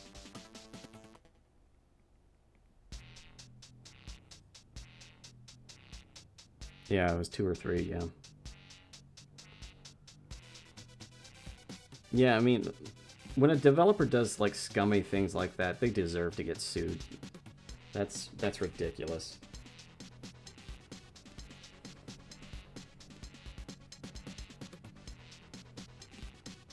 Oop, there we go. Yeah, so got it on Subnautica 2, but you know, like if they win that case, which they should, and maybe eventually we'll get to see Subnautica 2, and it'll be great. It won't disappoint because the developers, they do good jobs. When they did Subnautica Sub-Zero, that was really good. I don't see any reason why they wouldn't. The Subnautica 2 wouldn't be great. They actually take their time to make a good game.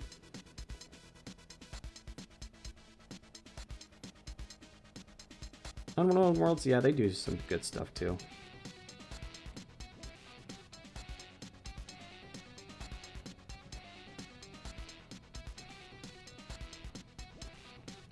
That's the thing, like, a lot of games that have, like, explosive popularity like that don't really have good staying power.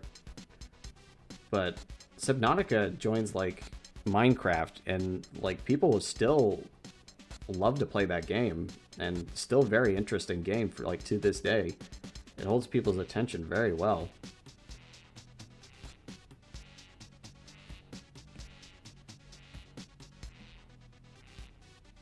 So I can't imagine there anything else that they make being any reason to be terrible. Subnautica 2 especially. They're definitely going to make their money back. Barring any some kind of weird hickory-pokery, like what's going on right now. Thalassophobia? Yeah. I'm not a fan of the deep ocean either.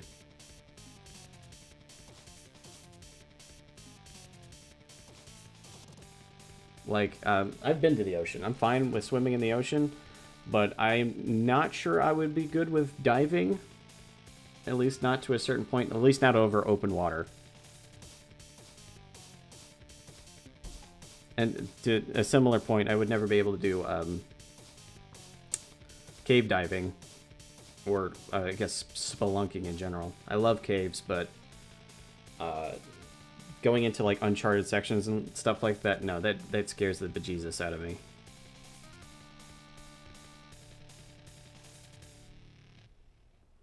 I know it's too easy for something to go wrong and you just be trapped there for eternity. Or at least the rest of your natural life.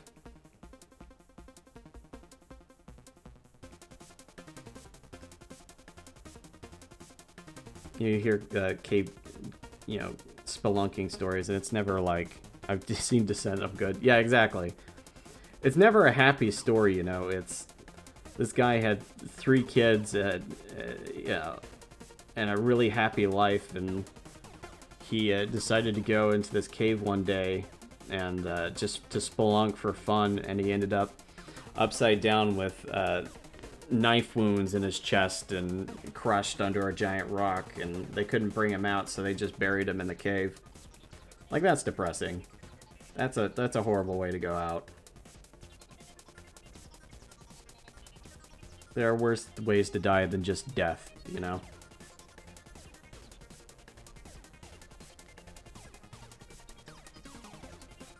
I will watch like a horror movie about that kind of thing though, because I do find that okay, it's I was about to say I do find that funny, but it's not really funny as in like, haha, this is hilarious. It's more of a like, why the fuck would you do that? Why was that your decision? That we can all tell that that was a bad choice.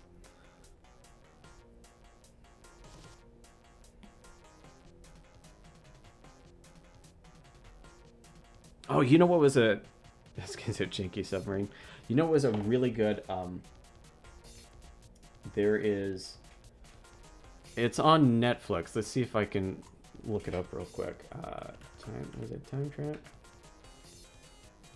Yeah, okay. There is a movie...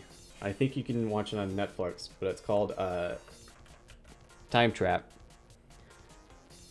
A couple people go cave diving, and it turns out to be like a place where like time runs faster there than the outside world, so they all get trapped there. I went into it thinking it was going to be like a B film, like really schlocky, and I love a good terrible film. Sharknado was made for somebody like me, if that could tell you anything about my movie preferences sometimes. But I thought it was going to be that. Turned out to be an extremely compelling movie. I really enjoyed it. So definitely check that out if you got time. Because that ended up being way cooler than I thought it was going to be. Like, I like horror movies and that kind of thing because I'm really good at predicting plot lines. Like, show me a heist movie and I can tell you if the characters are going to have a successful heist or not, But I really enjoyed Time Trap because it was really good at surprising me about what was about to happen. Because I had no clue what was going to happen next. Which I do love a good movie that is good at surprising me. I love a good anything that's good at surprising me. Okay, I take that back. I don't like jump scares that much. It's a different kind of surprise. Dissecting the plot, yeah. I tell you. There's that same kind of mentality applies to anime I watch too. I love a good I'm a big fan of like fantasy anime, but there's I inevitably run into some isekai stories, if you know what that is. The ended up in another world kind of a story, but there's a few of them. Like there's one specifically I'll tell you about. There's an anime called Isekai Cheat Magician or something like that. I watched that whole thing, and every character in that show is the dumbest character in that show. Not single person in there has like an intelligent thought. There's no one that's good at strategy. There's no one that's like, if they all came to a battle of wits and they all left woefully unequipped. It was a hard watch. I actually had to I got pretty far into it before it like really hit me how dumb everyone was. And it was just nobody does anything surprising. It's just everybody picks the worst decision. Like, a dragon comes out of the ground and starts attacking people, but clearly has intelligent thought, and no one's first reaction is to be like, let's go talk to the dragon. Their first reaction is, well, I guess we're not going to try escaping this dragon. We're going to fight it to death, even though clearly we're outmatched by it. There's a lot of that. Or like, there's a character that has... they're in this tense moment where, like, they're standing off with somebody who's, like, gonna kill everybody. Yeah, exactly. Negative 9,999 IRR. There's, like, this one where, this one instance where this guy was clearly casting a spell, and the main character was, like, just standing there and letting him cast the spell that, like, was clearly gonna do something evil. And they were just talking to each other straight up. It's not like he could have at any time like grabbed the guy by the ankle and then fucking interrupted the spell and you wouldn't have any problem. But he just sat there and let him do it. And acted like there was nothing that he could have done to stop him the whole time. I'm like, come on, man, you're supposed to be the smart character. What the hell are you doing? You clearly could do better than this.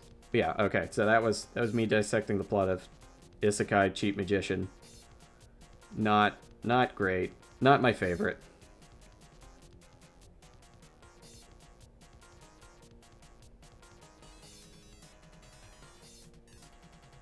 There we go. I see you, Pixel. I'm glad this is the only complicated panel. The rest of them are much easier to get through. I think I need to do her shoe. Let's pick a color close to that.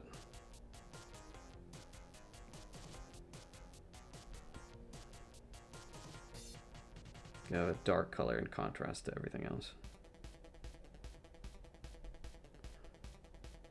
Shoes are usually dark colors anyway. At least in that time period. We can leave all the rest of that. Great. Now this one's gonna be easy.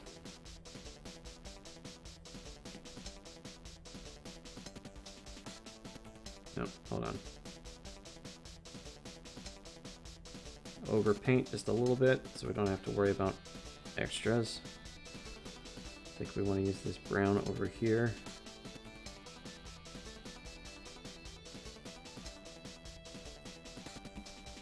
And use the eraser to shape that up. Cool. Go back to our gray. Big. Thank you.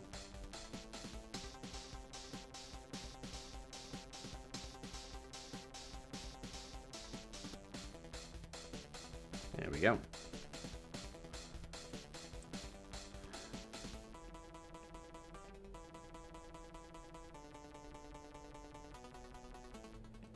We made her all one color to make it easier on ourselves.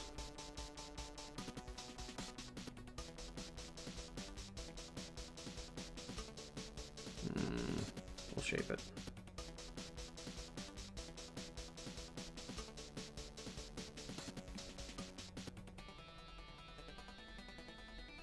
There we go.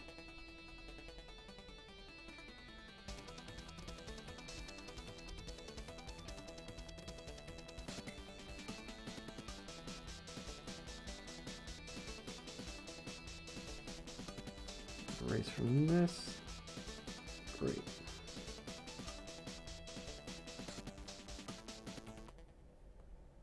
Gonna have to erase that.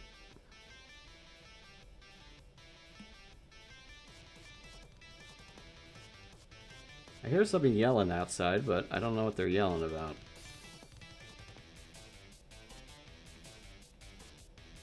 Oh, it's a child. It's definitely a kid. Donkey Kong Country 2 vibes of the music. What software do you use for the art? I am using a fun little program called Procreate on iPad.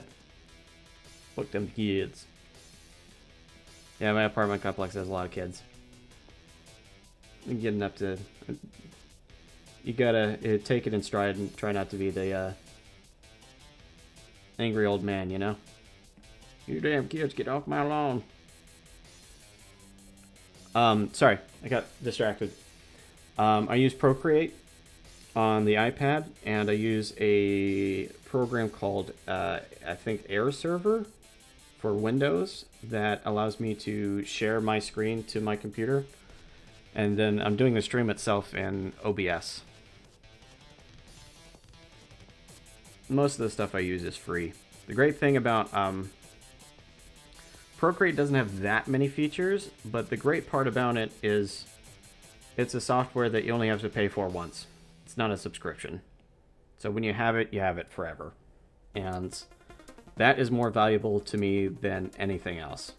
Because one thing that irritates me to no end, and it happens all the time in art programs, is having to do subscriptionware.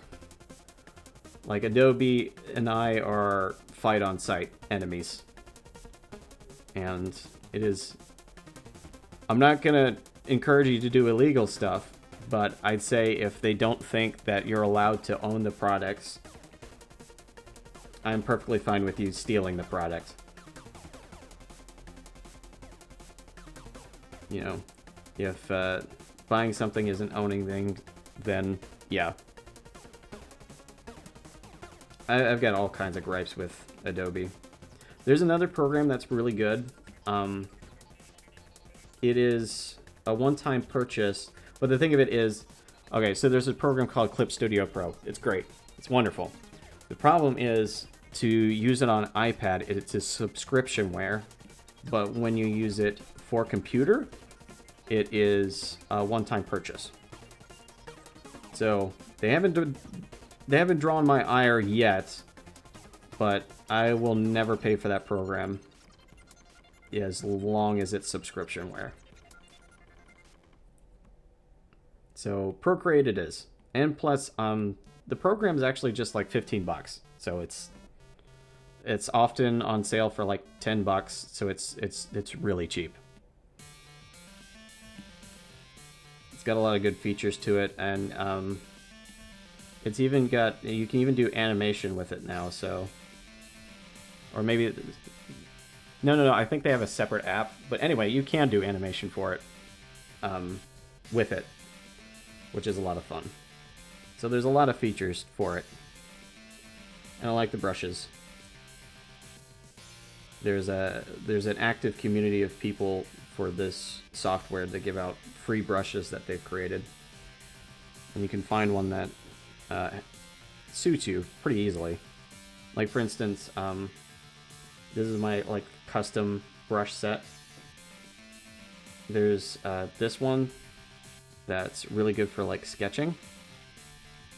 I just like the way it looks. And then the one I use usually for lines is from another one. It's got a really sharp edge to it, which I really like. But you find the things that you like in this program pretty easily. They're a giant brush library, very handy.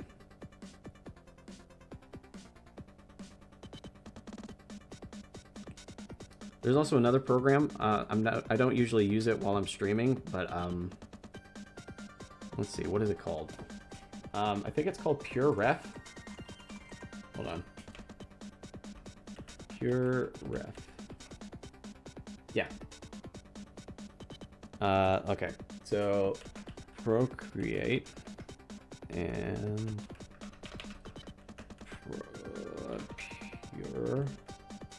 PureRef.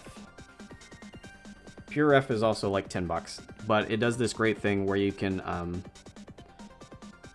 dock it to one side, and then you can just upload a whole bunch of photos to it to use as reference, and you can have your references like right there on one screen.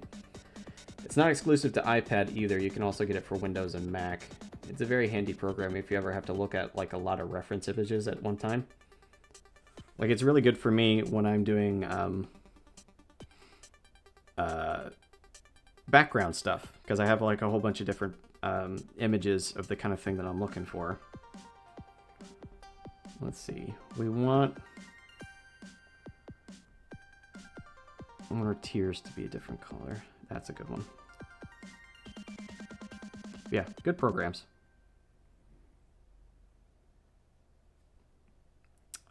In the past, I also used a program called Krita.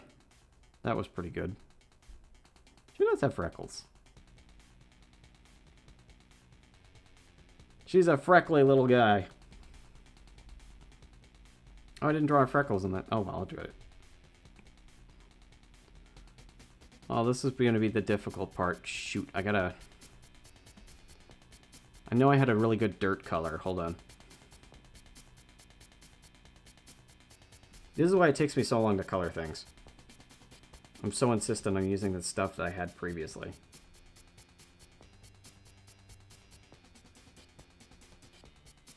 I think that's the base color that I want.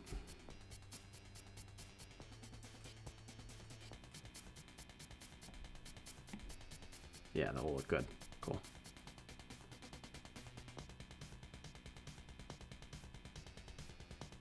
What are we? Okay, we're still using brush resize. Hang on. Let's see if we can't.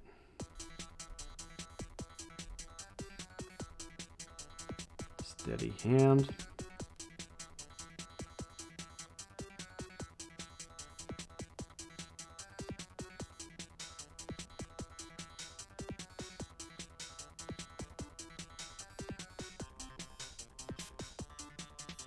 Get the general shape and everything's fine. Good. Nope. And what we want for the cross is like a dark gray color. Well, I guess when you're drawing mostly in monochrome, everything's kind of a dark gray color. Okay. That's too light. That'll do. It should show up as a slightly different color when it's away. So the thing of it is, usually when I'm using this high contrast orange, it does make the colors change, look a little bit different from my screen. But when it goes back to normal and it's just those colors, like the grays, you can easily see the difference between them two now. You see it? You can definitely see that it's a lighter shade, and this dirt color I'm using for the dirt is actually more brown instead. So the orange kind of eliminates the difference between the two of them.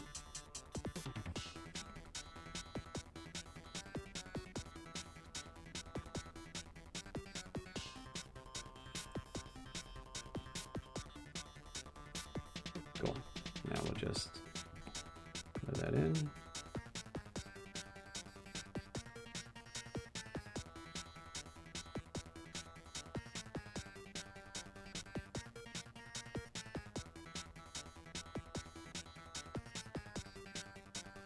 Oh damn, have I really been streaming for 2 hours now?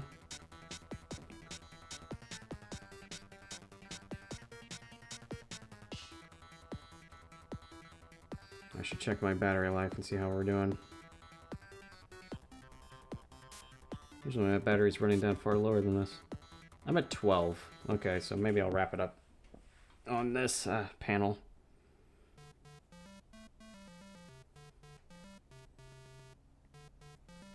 We'll finish with coloring her in.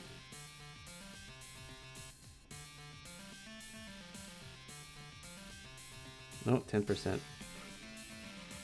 I just lost 2% right there.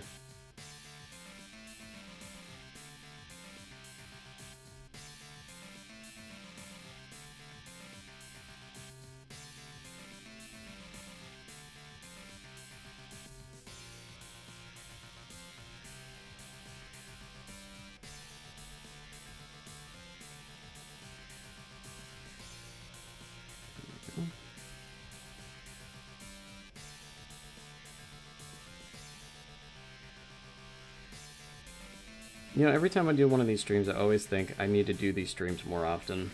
Because I do enjoy sitting down and just drawing for a bit. It does help me get farther on my comic, you know? I just don't always have the energy. I don't know if you know about spoon theory. It's not a real theory. It's just a way of talking about like how much mental energy you have in a day. Talk about like people only have so many spoons to get through the day, and each thing. Welcome back, MK. I was just talking about spoons. Yes, it's on topic. So anyway, spoon theory kind of goes like this. Like, every action you do during the day requires a little bit of mental energy, and you consider those like how many spoons that you that they cost to do a thing. And when you run out of spoons, you don't have energy for it anymore. So it's a really good way to think about like how much energy, mental energy you have in a day. So you say like, I ran out of spoons. And it's often the case that like I really enjoy doing these streams, but I often just do not have the spoons in order to mentally make it through. You know? There is no spoon. I wish there was no spoon. Empty on spoons.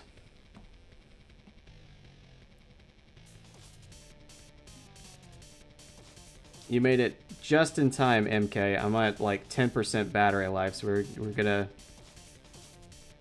color her in and maybe call it a day.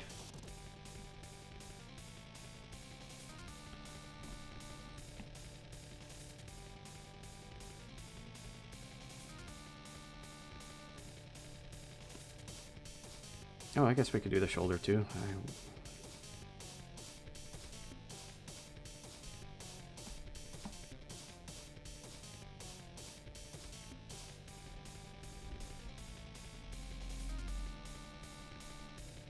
Bet you get better sleep in California, where you could, you know, we need to. Okay, it's dying. Hold on. Yes. You know how it is. But I could do a lot of things in California. Like, not be in the southern state that I'm in right now.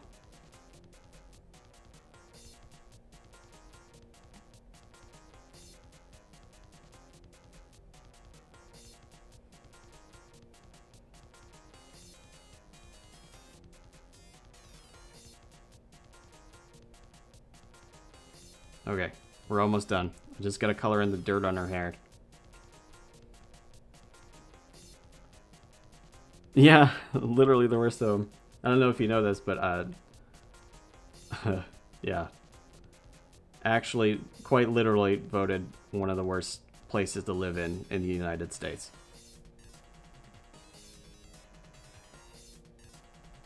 Which, totally get it. Nacho cheese is taking over. I'm any day now. Like, the universe could go ahead and I don't know why it's taking so long.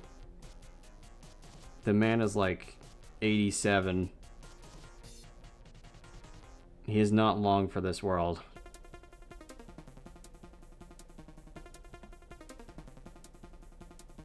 Did Mitch McConnell die yet? He's still alive, isn't he? Sorry, random thought. I was thinking about people who should be dead already.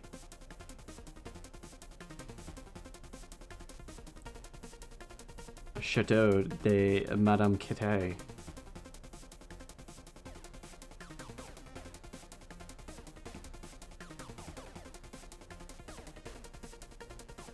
Yeah, I gotta come visit sometime when planes aren't falling out of the sky.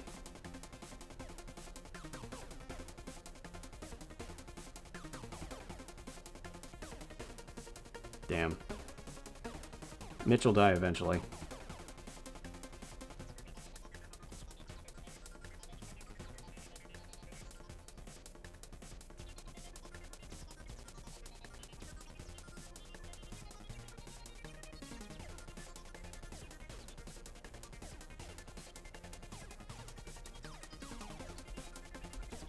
There we go. Okay, we're gonna leave it there then. Thank you for joining me for this 2 hours and 11-minute stream. That's incredible.